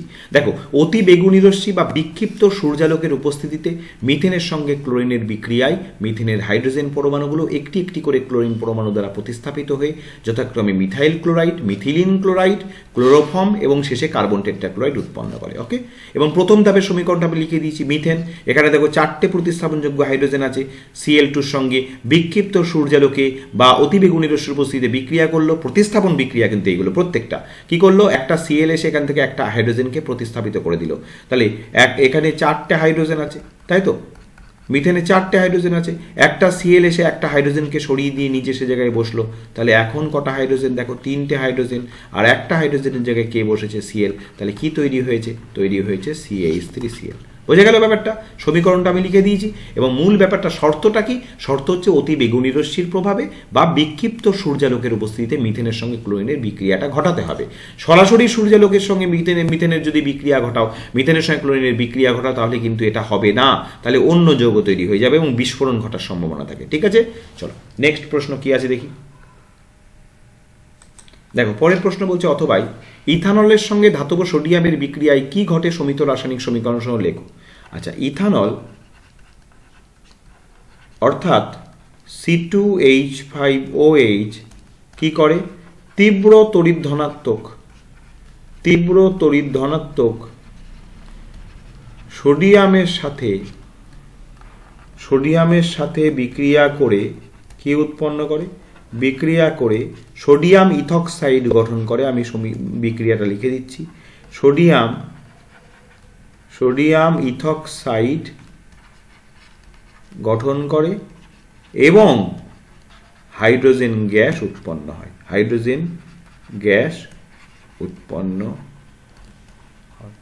ব্যাপারটা দেখো, C2H5OH প্লাস Na, তাহলে তৈরি হলো C2H5ONa plus 2C2H5ONa plus H2। ওকে, 2C2H5ONa প্লাস H2, হাইড্রোজেন গ্যাসটা উৎপন্ন হলো। বোঝা গেল? এইটাকে বলা হয় সোডিয়াম ইথক্সাইড। ওকে, সোডিয়াম ইথক্সাইড, হাইড্রোজেন গ্যাস উৎপন্ন হলো। চলো, তাহলে দুটো স্কুল কিন্তু কমপ্লিট করে ফেললাম। চলো, আজকে যেহেতু 3টে স্কুলের সলভ করার কথা, দুটো স্কুল কমপ্লিট হয়ে গেল। চলো আরেকটি স্কুলের সলভ আমরা করি, তাহলে আমাদের পর্ষদের টেস্ট পেপারে গ্রুপ সি অল কমপ্লিট। চলো তৃতীয় স্কুলে যাই। চলো এবার আমরা central girls higher secondary school তথা পর্ষদের টেস্ট পেপারের গ্রুপ সি সলভের শেষ স্কুলের সলভ করছি। প্রথমে দেখো 3.1-এ রয়েছে বিশ্ব উষ্ণায়ন কি, দ্যাট ইজ গ্লোবাল ওয়ার্মিং। এটাও কিন্তু খুব গুরুত্বপূর্ণ একটি প্রশ্ন, সুন্দর করে আমি এখানে লিখে দিলাম। বর্তমান শিল্প এবং জ্বালানির প্রয়োজনে বনভূমি ধ্বংস করার ফলে CO2 গ্যাস, মানুষ ও জীবজন্তুর মলমূত্র ও বিভিন্ন জৈব বর্জ্য পদার্থের পচন ইত্যাদি কারণে মিথেন গ্যাস এবং রেফ্রিজারেটর, মোটরগাড়ি, প্লাস্টিক ইত্যাদি শিল্পের কারণে CFC গ্যাস। অর্থাৎ এই 3টে জিনিস, CO2, মিথেন গ্যাস এবং CFC গ্যাস, এদের পরিমাণ বায়ুমণ্ডলে বেড়ে যাচ্ছে। এর ফলে পৃথিবী পৃষ্ঠ কর্তৃক যে বিকীর্ণ ইনফ্রারেড রশ্মি বায়ুমণ্ডলে বেশি পরিমাণে শোষিত হচ্ছে, অর্থাৎ সেই বিকীর্ণ রশ্মিটা পৃথিবী থেকে বাইরে বেরিয়ে যেতে পারছে না, সেটা শোষিত হচ্ছে, তাই পৃথিবীর গড় উষ্ণতা বৃদ্ধি পাচ্ছে। তাহলে পৃথিবীর গড় উষ্ণতা বৃদ্ধি পাওয়ার এই ঘটনাটাকেই তো আমরা বলি বিশ্ব উষ্ণায়ন বা গ্লোবাল ওয়ার্মিং। সুন্দর করে এখানে লিখে দিলাম, তোমরা নোট আকারে লিখে নিও। চলো এরপরে দেখি বিশ্ব উষ্ণায়নের দুটি ব্যবস্থা যেটা নিতে হবে আমাদের বিশ্ব উষ্ণায়ন কমানোর জন্য। দেখো আমি লিখে দিয়েছি এখানে, 1 নম্বর, জীবাশ্ম জ্বালানি যেমন কয়লা, পেট্রোলিয়াম ইত্যাদির ব্যবহার কমিয়ে অপ্রচলিত শক্তি যেমন সৌরশক্তি, বায়ুশক্তি, জোয়ার ভাটার শক্তি ইত্যাদিকে কাজে লাগাতে হবে। অর্থাৎ প্রচলিত শক্তির ব্যবহার কমিয়ে অপ্রচলিত শক্তি উৎসের ব্যবহার বাড়াতে হবে। 2 নম্বর যেটা, বনভূমিকে রক্ষা করতে হবে, নতুন করে বন সৃজন করতে হবে। অর্থাৎ একদিকে যেমন যে বনভূমি রয়েছে সেই বনভূমিকে রক্ষা করতে হবে, দ্বিতীয়ত নতুন করে বৃক্ষ লাগাতে হবে, বন সৃজন করতে হবে। 3 নম্বর দেখো, CFC গ্যাসের উৎপাদন এবং ব্যবহার বন্ধ করতে হবে। যদিও এখন বহু এসি যেমন CFC ফ্রি সব লেখা থাকে, দেখবে অনেক যন্ত্রপাতিতে এখন CFC ফ্রি করে দিয়েছে, তবুও যা CFC অলরেডি বায়ুতে মিশে রয়েছে তার প্রভাব কিন্তু সুদূর প্রসারী। ঠিক আছে, যাই হোক 1, 2, 3 তিনটে প্রস্তাব দিলাম, যেটা বিশ্ব উষ্ণায়ন কমানোর ক্ষেত্রে আমরা যেগুলো গ্রহণ করতে পারি পদক্ষেপগুলো এটা। তাহলে বিশ্ব উষ্ণায়ন কাকে বলে বললে, আমি কাকে বলে এবং ব্যবস্থা কি নেব আমি সেই সংক্রান্ত লিখে দিলাম, তোমরা এটাকে একটু ছোট করেও লিখে নিতে পারো। চলো নেক্সট কোয়েশ্চেন কি আছে দেখি। দেখো 3.2-তে একটি অঙ্ক রয়েছে, বলছে STPতে নির্দিষ্ট ভরের একটি গ্যাস 273 সেমি-কিউ আয়তন অধিকার করে, কত চাপে 27 ডিগ্রি সেলসিয়াস উষ্ণতায় ওই গ্যাসটি 300 সেমি-কিউব আয়তন অধিকার করবে। এখানে দেখো চাপ, উষ্ণতা, আয়তন তিনটেই পরিবর্তন হচ্ছে, আর তিনটেই পরিবর্তন হলে তোমাদের আমি বলেছি সমীকরণ হচ্ছে P1 V1 T1 = P2 V2 by T2। চলো এখানে লিখে নিই, প্রত্যেকটা জিনিস ভ্যালু দেওয়া আছে কিনা। P1 কত, দেখো এসটিপি বলেছে। এসটিপি মানে আমরা কি জানি, এসটিপি মানে আমরা জানি 760 সেমি এইচজি, এটা আমরা জানি। V2 কত, V2 কত 273 সেমি কিউব, 273 সেমি কিউব। ওকে, V2 না V1। আর T1 কত, T1 হচ্ছে দেখো এসটিপি বলেছে 0 ডিগ্রি সেলসিয়াস, তার মানে কত 273 কেলভিন। ওকে, P1 এসটিপি যেহেতু বলেছে, এসটিপি থেকে আমাদের P1 আর T1টা বসিয়ে নিতে হবে, কারণ আমরা জানি প্রমাণ চাপ হচ্ছে 760 সেন্টিমিটার এইচজি, আর T1 হচ্ছে 273 kelvin, that is 0 degree Celsius. আচ্ছা, এবার P2 কত, P2 দেখো কত চাপে, আচ্ছা এইটাই বের করতে হবে। তাহলে V2 কত, V2 হচ্ছে 300 সেমি কিউব, বাকিগুলো নিশ্চয়ই থাকবে সেমি কিউব। আর T2 কত, T2 দেখো বলেছে 27 ডিগ্রি সেলসিয়াস উষ্ণতা, এটাকে কেলভিনে প্রকাশ করো। তাহলে 273 প্লাস 27 কত হচ্ছে 300 কেলভিন। এবার এগুলোকে বসিয়ে দাও, তাহলে 760 ইন্টু 273 ডিভাইডেড বাই 273 সমান সমান P2 কত জানি না, ওটা বের করছি। V2 কত 300 ডিভাইডেড বাই T2 কত 300। ওকে, 273 কেটে দাও, 300 কেটে দাও, সুতরাং P2 হবে 760 সেমি এইচজি। ওকে, তাহলে কি বলছে কত চাপে, সুতরাং নির্ণেয় চাপ সব বসিয়ে দিলাম, দেখতেই পেলে কেটে গেল। তাহলে 760 সেন্টিমিটার এইচজি। ওকে, অঙ্কটা বোঝা গেল, সব পেয়ে গেছি। আর এসটিপি এই জায়গাটা একটু বুদ্ধি আছে, অনেক স্টুডেন্ট এই জায়গাটা একটু সমস্যা হবে। এসটিপি মানে জেনে রেখো প্রমাণ চাপ 760 সেন্টিমিটার এইচজি, আর প্রমাণ উষ্ণতা 0 degree Celsius, that is 273 kelvin. সব বসিয়ে দিয়ে আমরা এটা পেলাম। চলো নেক্সট প্রশ্ন কি আছে দেখি। চলো নেক্সট অঙ্ক। অথবাই কোনো গ্যাসের 1 গ্রাম 7 ডিগ্রি সেলসিয়াস উষ্ণতায় ও 2 ATM চাপে 410 ml আয়তন অধিকার করে, গ্যাসটির মোলার ভর নির্ণয় করো। দেখো এখানে আর এর ভ্যালু দেওয়া আছে, এখানে ATM এর চাপ রয়েছে, আয়তন ML এ রয়েছে, যাই হোক গ্রাম দেওয়া আছে। আমি তোমাদের বলেছি গ্যাসের ওজন ভর যখন দেওয়া থাকবে সঙ্গে সঙ্গে বুঝে যাবে যে আদর্শ গ্যাস সমীকরণের কথা বলছে। এই সমীকরণ দিয়ে অঙ্কটা কিন্তু এবার হবে। আচ্ছা, P সমান সমান কত আছে দেখে নাও তো। যেহেতু আর লিটার অ্যাটমসফিয়ারে রয়েছে, তাহলে একটা কথা কিন্তু পরিষ্কার যে আয়তন লিটারে বের করতে হবে, আর চাপ ATM এ। চাপ কিন্তু অলরেডি দেখো ATM এ আছে, কিন্তু আয়তনটা ML এ আছে, তাহলে ML থেকে কিন্তু লিটারে নিয়ে আসতে হবে। চলো P কত, P কত দিয়েছে 2 ATM, বসিয়ে দাও P 2 ATM। আচ্ছা, V কত, V এখানে দিয়েছে 410 ml। 410 ml তো হবে না, এটাকে 410 বাই 1000 করতে হবে। তাহলে 410 বাই 1000 করলে কি হবে, লিটারে আসবে, তাই তো। আচ্ছা, N কত, N মানে আমরা কি জানি, N মানে আমরা জানি W বাই M। এবার W কত, W এখানে 1 গ্রাম, গ্যাসের ভর 1 গ্রাম, আর এমটা জানি না, এটাই তো গ্যাসের মোলার ভর, এটা বের করতে হবে। আচ্ছা, আর কত, আর এর মান 0.082, আর টি কত, টি দেখো এখানে দিয়েছে 7 ডিগ্রি সেলসিয়াস, তাহলে 273 প্লাস 7 তার মানে কত 280। এবার সব বসিয়ে দাও, তাহলে 2 ইন্টু ভি হচ্ছে 410 বাই 1000, এন কত, এন 1 বাই এম, আর কত 0.082 ইন্টু কত, ইন্টু হচ্ছে 280। তাহলে এম সমান সমান কত হবে, এম এখানে এলো, তাহলে 0.082 into 280 into 1000 divided by 2 into 410। আমি কি করলাম, এমটাকে এদিকে নিয়ে এলাম, এদিকের 1000 এদিকে গেলে উপরে চলে যাবে, 410 ইন্টু 2 উপরে আছে, এদিকে গেলে নিচে চলে আসবে। চলো এবার ক্যালকুলেশনটা করে দেখি এম এর ভ্যালু কত বেরোয়, তারপর আমি লিখে দিচ্ছি। দেখো ক্যালকুলেশন করার পর আমি যেটা পেলাম, এম এর ভ্যালু পেলাম 28। সুতরাং গ্যাসটির মোলার ভর, সুতরাং গ্যাসটির মোলার ভর কত, গ্যাসটির মোলার ভর পেলাম 28। ওকে, 28 পরিষ্কার, অঙ্কটা বুঝে গেলে। চলো নেক্সট কি আছে দেখি। চলো নেক্সট কোয়েশ্চেন 3.3-তে লঘুতর মাধ্যম থেকে ঘনতর মাধ্যমে আলোক রশ্মির প্রতিসরণে চ্যুতিকোণ নির্ণয় করো, যেখানে আপতন কোণ সমান আই, প্রতিসরণ কোণ সমান আর। চলো এটা প্রমাণ করতে গেলে আগে একটা ছবি আঁকতে হবে আমাদের। এইটা একটা দুই মাধ্যমের বিভেদতল, এটা অভিলম্ব, আমি ধরে নিলাম এটা আপতন কোণ, এটা হচ্ছে লঘু মাধ্যম, আর এটা ঘন মাধ্যম। এখন লঘু মাধ্যম থেকে ঘন মাধ্যমে আলোক রশ্মি প্রতিষ্ঠিত হলে তোমরা জানো যে লঘু মাধ্যম থেকে ঘন মাধ্যমে প্রতিষ্ঠিত হলে কি হয়, প্রতিষ্ঠিত রশ্মিটা অবিলম্বের দিকে সরে আসে, তাই তো, অবিলম্বের দিকে সরে আসে। তাহলে এইটা প্রতিসৃত রশ্মি। আচ্ছা বেশ, তাহলে এখানে এই অভিলম্ব, এটা অভিলম্ব, এটার নাম দিলাম N O N prime, N O N prime, ঠিক আছে। আচ্ছা এখানে পিও, তাহলে পিও এটা লিখে দাও, পিও সমান সমান তাহলে কি হইচই করো না, ঠান্ডা মাথায় বুঝে নাও, পিও সমান সমান কি আপতিত রশ্মি।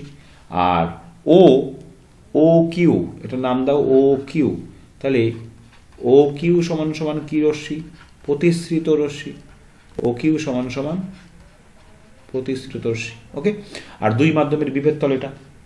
আচ্ছা এইবার ভালো করে দেখো, এইটা তাহলে আপতন কোণ নিশ্চয়ই, এটা আই, তাহলে আপতন কোণ, তাহলে আপতন কোণ কত হচ্ছে পি ও এন সমান সমান আপতন কোণ সমান সমান আই। আর এইটা প্রতিসৃত রশ্মি অবিলম্বের সঙ্গে যে কোণ উৎপন্ন করেছে এইটা তাহলে কি, তাহলে এইটা হচ্ছে Q O N, Q O N, Q O N নাই, কিউ ও এন প্রাইম, সেটা সমান সমান কি প্রতিসরণ কোণ আর। ঠিক আছে, বুঝিয়ে দিলাম। এইবার দেখো, এই যে আলোক রশ্মিটা আপতিত হলো, সে যদি প্রতিসৃত না হতো তাহলে সে কোন পথে বেরিয়ে যেত, সে নিশ্চয়ই সোজা বাধা না পেলে এই পথে বেরিয়ে যেত। তাহলে সে বাধা না পেলে এই পথে যেত, কিন্তু প্রতিসৃত হয়ে এই পথে এলো, তাহলে স্বাভাবিকভাবেই এর কৌণিক চ্যুতি কোনটা, এইটা নিশ্চয়ই কৌণিক চ্যুতি, এইটাকে ডেল্টা বলবো। ভালো করে বোঝে নাও কৌণিক চ্যুতি কাকে বলে। কৌণিক চ্যুতি হচ্ছে এই যে আপতিত আলোক রশ্মিটা এখানে বাধা পেয়ে প্রতিসৃত হয়ে এই পথে গেল, ও যদি বাধা না পেত তাহলে এই পথে যেত, তাহলে যে পথে যেত আর যে পথে গেল তাদের মধ্যবর্তী কোণকে বলে কৌণিক চ্যুতি। তাহলে স্বাভাবিকভাবে দেখো কৌণিক চ্যুতি সমান সমান ল্যামডা সমান সমান কি হচ্ছে, এটা ধরে নিলাম আমি আর, এটা ধরে নিলাম আর, তাহলে কৌণিক চ্যুতি সমান সমান কি হচ্ছে কিউ ও আর, এই যে কিউ ও আর, এটা কৌণিক চ্যুতি। এখন এই কিউ ও আর এই কৌণিক চ্যুতিটা অবশ্যই তাহলে সমান সমান আমরা লিখতে পারি, কিউ ও আর কৌণিক চ্যুতিটা সমান সমান লিখতে পারি, কি লিখতে পারি, কিউ আর লিখতে পারি দেখো আর ও এন প্রাইম, আর ও এন প্রাইম মাইনাস এই টোটালটার থেকে, অর্থাৎ এই বড় কোণটার থেকে বাদ যাচ্ছে কি, বাদ যাচ্ছে Q O N prime, Q O N prime. ভালো করে বোঝো, ভালো করে বোঝো, এই যে কোণটা, এই কোণটাকে আমি প্রকাশ করতে পারি পুরো বড় কোণ থেকে এই কোণটা বাদ, একই ব্যাপার, পুরো বড় কোণটা মাইনাস এই কোণটা। এইবার একটা জিনিস দেখো তো, এখানে যে এই যে অভিলম্ব, এই যে অভিলম্ব আর এই যে আলোক রশ্মিটা সোজা বেরিয়ে যাচ্ছে, সেই দুটো পরস্পর যদি ছেদক হয় তাহলে এই দুটো কোণ পরস্পর কি বিপরীত কোণ, এই দুটো কোণ পরস্পর সমান, তাহলে আমরা আর ও এন প্রাইমকে বলতে পারি না পি ও এন, বলতে পারি পি ও এন।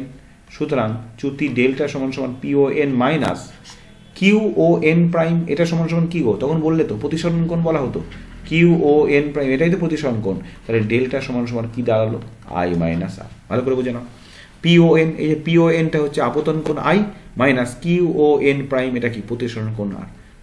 ক্লিয়ার? তাহলে লঘু মাধ্যম থেকে ঘন মাধ্যমে আলোক রশ্মির প্রতিসরণের চ্যুতি কোণের মান কত হবে, ডেল্টা সমান সমান আই মাইনাস আর। ক্লিয়ার? চলো নেক্সট প্রশ্ন দেখি। দেখো পরের প্রশ্ন, অথবা কোনো বস্তুর প্রতিবিম্বের রৈখিক বিবর্ধন 2.5 এ কথার অর্থ কি। আচ্ছা তার আগে জেনে নাও, কোনো বিস্তৃত বস্তুর প্রতিবিম্বের দৈর্ঘ্য এবং বস্তুর দৈর্ঘ্যের অনুপাতকে বলা হয় রৈখিক বিবর্ধন। এখানে বস্তুর প্রতিবিম্ব, তাহলে রৈখিক বিবর্ধন মানে কি, প্রতিবিম্বের দৈর্ঘ্য আর বস্তুর দৈর্ঘ্যের অনুপাত, অর্থাৎ রৈখিক বিবর্ধন হচ্ছে প্রতিবিম্ব বস্তুর তুলনায় কত গুণ বড় বা ছোট সেটা প্রকাশ করে।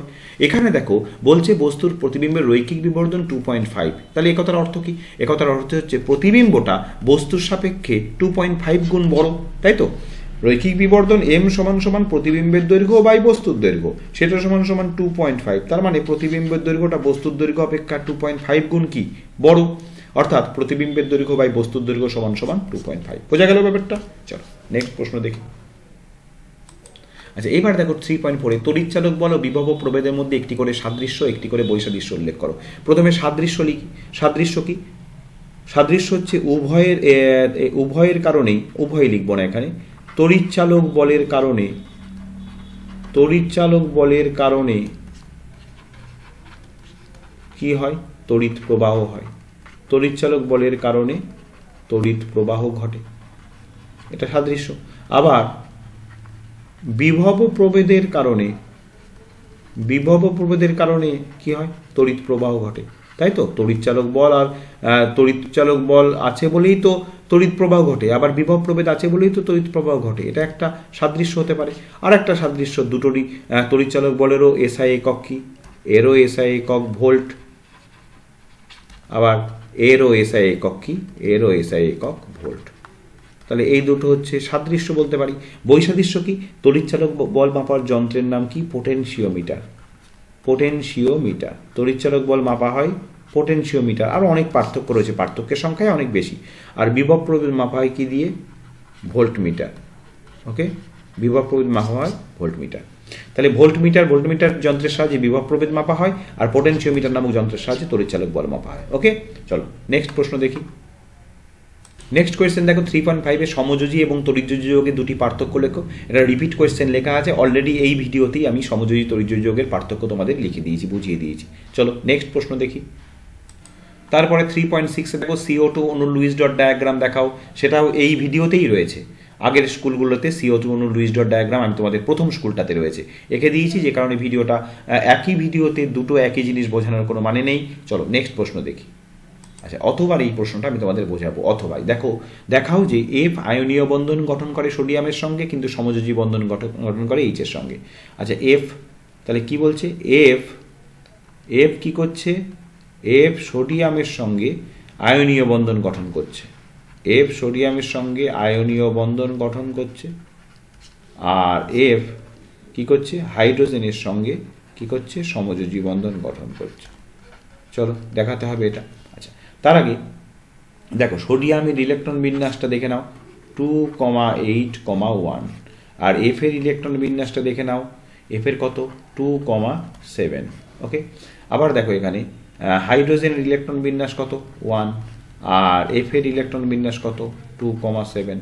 তাহলে দেখো, আচ্ছা সোডিয়াম এখানে যেহেতু সর্ববিস্ত কক্ষপথে একটা ইলেকট্রন আছে, সোডিয়াম ধাতু, আর এফ এর সর্ববিস্ত কক্ষপথে 7টা ইলেকট্রন আছে, তাহলে এফ কি, অধাতু।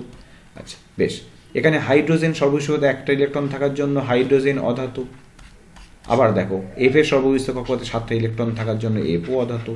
তাহলে আমরা তো এমনিই জানি যে ধাতু আর অধাতুর মধ্যে সর্বদা আয়নীয় বন্ধন গঠন হয়, আর অধাতু আর অধাতুর মধ্যে সমযোজী বন্ধন গঠিত হয়। তাছাড়াও দেখে নাও, সোডিয়াম যেহেতু সর্ববিস্ত কক্ষপথে একটা ইলেকট্রন আছে, এই একটা ছাড়তে পারলে অষ্টক পূর্তি ঘটাতে পারবে, তাই সোডিয়াম কি করছে, একটা ইলেকট্রন ছেড়ে দিয়ে কি গঠন করছে, Na+। আর এফ এর দেখো সর্ববিস্ত কক্ষপথে 7টা ইলেকট্রন, এই অষ্টক পূর্তি ঘটানোর জন্য একটা ইলেকট্রন এর প্রয়োজন, সে কি করলো, ওই সোডিয়ামের ছেড়ে দেওয়া একটা ইলেকট্রন গ্রহণ করলো, করে F- তৈরি করলো। তাহলে এখানে পরিষ্কার দেখো ক্যাটায়ন এবং অ্যানায়ন গঠিত হলো। এবার তোমরা জানো যে ক্যাটায়ন এবং অ্যানায়নের মধ্যে কোন ধরনের বন্ধন হয়, ক্যাটায়ন এবং অ্যানায়নের মধ্যে কি বন্ধন হয়, আয়নীয় বন্ধন গঠন হয়। ক্লিয়ার, এখানে পরিষ্কার তো ক্যাটায়ন অ্যানায়ন তৈরি হয়েছে। আচ্ছা, পাশাপাশি এখানে দেখো হাইড্রোজেন সর্ববিস্ত কক্ষপথে একটা ইলেকট্রন আছে, আর ফ্লুরিনের সর্ববিস্ত কক্ষপথে 7টা ইলেকট্রন আছে। এখানে এও অধাতু, কেউ কিন্তু ইলেকট্রন এর মতন করে পার্মানেন্টলি ছেড়ে দেবে না, কেউ পার্মানেন্টলি অ্যাকসেপ্ট করবে না। তাহলে হাইড্রোজেন কি করলো, ওর একটা ইলেকট্রন একে দিল, দান করলো না মানে শেয়ার করলো।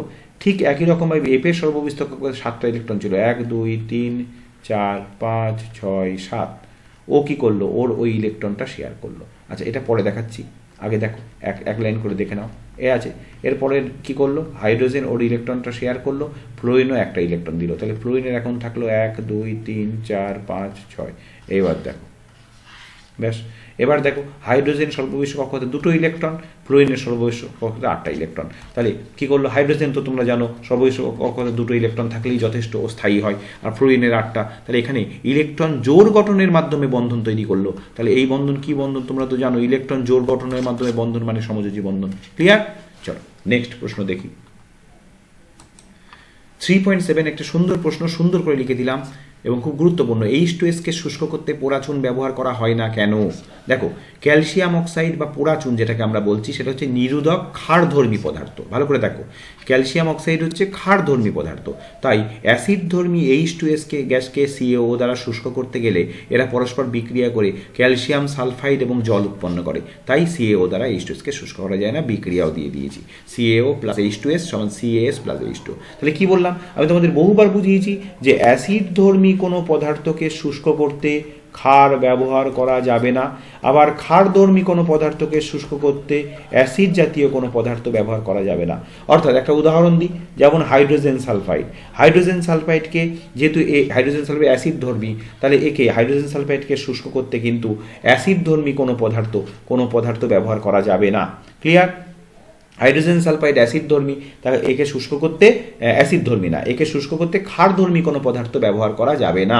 যেমন ধরো এখানে একটা উদাহরণ দেখতেই পাচ্ছ, পোড়াচুন ব্যবহার করা হয় না। তাহলে H2Sকে শুষ্ক করতে সাধারণত ফসফরাস পেন্টক্সাইড ব্যবহার করা হয়। আবার ধরো অ্যামোনিয়া তো ক্ষার ধর্মী, তাহলে একে শুষ্ক করতে কিন্তু কোনো অ্যাসিড ব্যবহার করা যাবে না, অ্যাসিড জাতীয় কোনো পদার্থ ব্যবহার করা যাবে না। অ্যামোনিয়াকে শুষ্ক করতে কি ব্যবহার করা হয়? এই পোড়াচুন ব্যবহার করতে হয়। ক্লিয়ার? তাহলে ক্যালসিয়াম H2S যেহেতু অ্যাসিড ধর্মী, তাই আর পোড়াচুন যেহেতু ক্ষার ধর্মী, এরা পরস্পর বিক্রিয়া করে ক্যালসিয়াম সালফাইড এবং জল উৎপন্ন করে, ফলে এটা ব্যবহার করা হয় না। চলো নেক্সট প্রশ্ন কি আছে দেখি। দেখো নেক্সট কোয়েশ্চেন অথবাই বলছি 1100 ডিগ্রি সেলসিয়াস উষ্ণতায়, এটা উষ্ণতা হবে, 1100 ডিগ্রি সেলসিয়াস উষ্ণতায় উত্তপ্ত ক্যালসিয়াম কার্বাইডের উপর দিয়ে নাইট্রোজেন গ্যাস চালনা করলে কি ঘটে সমিত রাসায়নিক সমীকরণ সহ লেখো। আচ্ছা, ক্যালসিয়াম কার্বাইড সংকেতটা লিখি CaC2, এর উপর দিয়ে নাইট্রোজেন গ্যাস চালনা করছে কত ডিগ্রি সেলসিয়াস? 1100 ডিগ্রি সেলসিয়াস উষ্ণতায়। তৈরি হয় কি? তৈরি হয় CaNCN+C। এইটাকে কি বলে? এটাকে বলে ক্যালসিয়াম সায়ানামাইড। কি বলে? ক্যালসিয়াম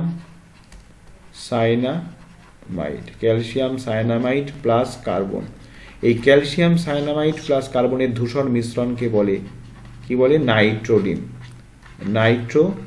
ওকে, তাহলে কি হলো? 1100 উত্তপ্ত ক্যালসিয়াম ও নাইট্রোজেন গ্যাস চালনা করলে কি ঘটে সমিত রাসায়নিক সমীকরণ। সমিত রাসায়নিক সমীকরণ এখানে দিয়ে দিলাম, এইটা হচ্ছে সমিত রাসায়নিক সমীকরণ। হ্যাঁ, আর কি তৈরি হয় বলে দিলাম, ক্যালসিয়াম সায়ানামাইড এবং কার্বন। এই যে ক্যালসিয়াম কার্বনের ধূসর মিশ্রণকে নাইট্রোলিন বলে। এর ব্যবহারটাও লিখে দিয়ে একবারে, এর ব্যবহার হচ্ছে জমিতে সার হিসাবে ব্যবহৃত হয়। ওকে, চলো নেক্সট প্রশ্ন দেখি। দেখো 3.8 একটি প্রশ্ন রয়েছে, কপার সালফেটের জলীয় দ্রবণে জিঙ্কের একটি টুকরো যোগ করলে কি হয়। প্রশ্নটা কিন্তু বহুবার সলভ হলো এই কদিনের মধ্যে, পরে স্বাভাবিকভাবেই এটা খুব গুরুত্বপূর্ণ প্রশ্ন, যেহেতু প্রতিটা স্কুলই এই কোয়েশ্চেনটাকে প্রেফার করছে। তাহলে কপার সালফেটের জলীয় দ্রবণে জিঙ্কের টুকরো, দেখো কপার সালফেটের জলীয় দ্রবণে জিঙ্কের টুকরো যোগ করলে দ্রবণটি বর্ণহীন হয়ে যায়, কারণ আমরা জানি কপার সালফেটের বর্ণ কি? নীল বর্ণ। হ্যাঁ, নীল বর্ণ, কিন্তু ডান দিকে দেখো বিক্রিয়ার পরে তৈরি হচ্ছে জিঙ্ক সালফেট আর কপার সালফেট থাকছে না, স্বাভাবিকভাবেই দ্রবণটি কি হয়ে যায়? বর্ণহীন হয়ে যায়। দেখো কি লেখা আছে, দেখো বলছে কপার সালফেটের জলীয় দ্রবণে জিঙ্কের টুকরো যোগ করলে দ্রবণটি বর্ণহীন হয়ে যায় ও জিঙ্কের টুকরোগুলো গায়ে লালচে বাদামি বর্ণের আস্তরণ পড়ে, কারণ লালচে বাদামি বর্ণে ধাতব কপার অধক্ষিপ্ত হয়। এই যে কপারটা অধক্ষিপ্ত হলো সেটা হচ্ছে লালচে বাদামি বর্ণের, যে কারণে লালচে বাদামি বর্ণে ধাতব কপার যেহেতু উৎপন্ন হচ্ছে, তাই জিঙ্কের বাকি টুকরোগুলো গায়ে লালচে বাদামি বর্ণের আস্তরণ পড়ে। বোঝা গেল? এইবার দেখাতে হবে ইলেকট্রনীয় তত্ত্বের সাহায্যে দেখাতে হবে এটা একটা জারণ বিজারণ বিক্রিয়া। আচ্ছা, এই যে বিক্রিয়াটা, এটাকে আয়নীয় বিক্রিয়া হিসেবে লিখলে বিক্রিয়াটা কেমন হবে? Zn plus Cu2 plus arrow Zn2 plus Cu। ভালো করে বুঝে নাও। আমি কি করলাম? কপার সালফেট থেকে সালফেট যেহেতু দুদিকেই আছে কমন, সালফেটকে বাদ দিয়ে দিলাম। যেই সালফেটকে বাদ দিয়ে দিলাম, ভালো করে বোঝার চেষ্টা করো, সালফেটের ভ্যালেন্সি 2, কপারের 2, সালফেট বেরিয়ে গেলে কপারের মাথায় কি হবে? +2 লিখলাম। একই রকমভাবে Zn এর মাথায় +2। এইবার দেখো Zn এখানে ছিল Zn, এখানে Zn2 প্লাস, তাহলে এখানে কি হয়েছে? ভালো করে খেয়াল করো, এখানে জিঙ্ক দুটো ইলেকট্রন বর্জন করেছে। ইলেকট্রন বর্জন করা কি বলে? এখানে জারণ ঘটেছে। ঠিক আছে, আবার দেখো উপরে দেখো Cu2 প্লাস ছিল, হয়ে গেছে Cu, তাহলে এখানে ইলেকট্রন গ্রহণ করেছে। তাহলে ইলেকট্রন গ্রহণ করাকে কি বলে? ইলেকট্রন গ্রহণ করাকে বলে বিজারণ। তাহলে বোঝা গেল ব্যাপারটা, জিঙ্ক দুটো ইলেকট্রন বর্জন করে Zn2 প্লাস তৈরি করেছে। তাহলে জিঙ্ক দুটো ইলেকট্রন বর্জন করে Zn2 প্লাস তৈরি করেছে। তাহলে এই ঘটনাটাকে আমি কি বলবো? জারণ। ইলেকট্রন বর্জন করাকে জারণ বলে। আবার Cu2 প্লাস দুটো ইলেকট্রন গ্রহণ করে কি হয়েছে? Cu উৎপন্ন করেছে। তাহলে ইলেকট্রন গ্রহণ করাকে কি বলে? বিজারণ। তাহলে এই যে বিক্রিয়াটা, এখানে জারণও হলো বিজারণও হলো, তাহলে সামগ্রিকভাবে দেখাতে পারলাম ইলেকট্রনীয় তত্ত্বের সাহায্যে যে এটি একটি জারণ বিজারণ বিক্রিয়া। বোঝা গেল? চলো নেক্সট প্রশ্ন দেখি কি আছে।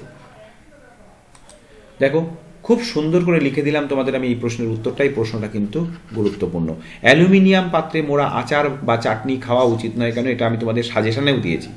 আচার বা চাটনিতে বিভিন্ন জৈব অ্যাসিড যেমন acetic acid, citric acid, tartaric acid ইত্যাদি উপস্থিত থাকে। ঠিক আছে, আমরা যে আচার বা চাটনি খাই তাতে কিন্তু এই সমস্ত জৈব অ্যাসিডগুলো থাকে। এবার অ্যালুমিনিয়ামের প্রলেপ দেওয়া পাত্রে এই সব খাবার রাখলে এই জৈব অ্যাসিডগুলো অ্যালুমিনিয়ামের সঙ্গে বিক্রিয়া করে যে লবণগুলি উৎপন্ন করে তা আমাদের শরীরের পক্ষে খুব ক্ষতিকারক। উদাহরণস্বরূপ দেখো, অ্যাসিটিক অ্যাসিড অ্যালুমিনিয়ামের সঙ্গে বিক্রিয়ায় অ্যালুমিনিয়াম অ্যাসিটেট উৎপন্ন করে। দেখো বিক্রিয়াও দিয়ে দিয়েছি, 2Al + 6CH3COOH। এই যে অ্যাসিটিক অ্যাসিডের সঙ্গে অ্যালুমিনিয়াম বিক্রিয়া করছে, সমিত সমীকরণ দিয়েছি, উৎপন্ন হচ্ছে অ্যালুমিনিয়াম অ্যাসিটেট আর হাইড্রোজেন গ্যাস। এই যে অ্যালুমিনিয়াম অ্যাসিটেট লবণ তৈরি হচ্ছে সেটা আমাদের শরীরের পক্ষে ভীষণ ক্ষতিকারক। ঠিক আছে, এইটা আমাদের শরীরে প্রবেশ করছে, ফলে আমাদের নানান রকম রোগের সম্মুখীন হতে পারি আমরা। সেই জন্য আচার বা চাটনি অ্যালুমিনিয়াম পাত্রে মোড়া অবস্থায় খাওয়া উচিত নয়। ক্লিয়ার? সুন্দর করে নোটটা লিখে নিও, আমি তোমাদের বুঝিয়েও দিলাম। চলো দেখি আর কি প্রশ্ন আছে। চলো 3.9, পিভিসি ও টেফলনের মনোমার দুটির নাম। পিভিসির মনোমার কি? পিভিসির মনোমার হচ্ছে ভিনাইল ক্লোরাইড। ভিনাইল ক্লোরাইড পুরো নাম হচ্ছে পলিভিনাইল ক্লোরাইড। পলি কথাটা বাদ দাও, তাহলে থাকলো ভিনাইল ক্লোরাইড। আর টেফলনের মনোমার হচ্ছে এটাও বহুবার হয়ে গেছে একদিনের মধ্যে, টেট্রাফ্লোরো ইথিলিন। ওকে, টেট্রাফ্লোরো ইথিলিন। তাহলে পিভিসির এটা 1 নম্বর পেয়ে যাবে, এটা 1 নম্বর পেয়ে যাবে। এইগুলো বরঞ্চ নাম্বার পাওয়া খুব সহজ, ছোট্ট করে লিখলেই নাম্বার পাওয়া যায়। পিভিসির মনোমার ভিনাইল ক্লোরাইড আর টেফলনের মনোমার টেট্রাফ্লোরো ইথিলিন। ওকে, তাহলে আজকে আমি 3টে স্কুল কমপ্লিট করে দিলাম। আজকে দেখো গ্রুপ সির নালন্দা বিদ্যাপীঠ, গণিপুর শীতলা হাই স্কুল এবং central girls higher secondary school, এই 3টে স্কুল কিন্তু গ্রুপ সি কমপ্লিট করে দিলাম। ঠিক আছে, এরপর আগামীকাল থেকে আমি তোমাদের গ্রুপ ডি শুরু করব। দেখি যে কদিন তোমাদের বাকি আছে তার মধ্যে কতগুলো গ্রুপ ডি পেস করা যায়। আমি চেষ্টা করব যত সম্ভব বেশি করা যায়, চেষ্টা করব, দেখা যাক কতগুলো করা যায়। যতগুলোই করা হোক না কেন, 5টা হোক, 10টা হোক, 2টো হোক, যাই হোক, যেগুলো হয়ে যাবে সেগুলো সঙ্গে সঙ্গে কিন্তু রেডি করে ফেলবে, তাহলেই তোমাদের কাজে আসবে। ঠিক আছে, তাহলে প্রত্যেকে ভালো থেকো, সুস্থ থেকো। আজকের মতো এই পর্যন্তই। খুব তাড়াতাড়ি তোমাদের সঙ্গে আবার দেখা হচ্ছে। প্রত্যেকে ভালো থেকো।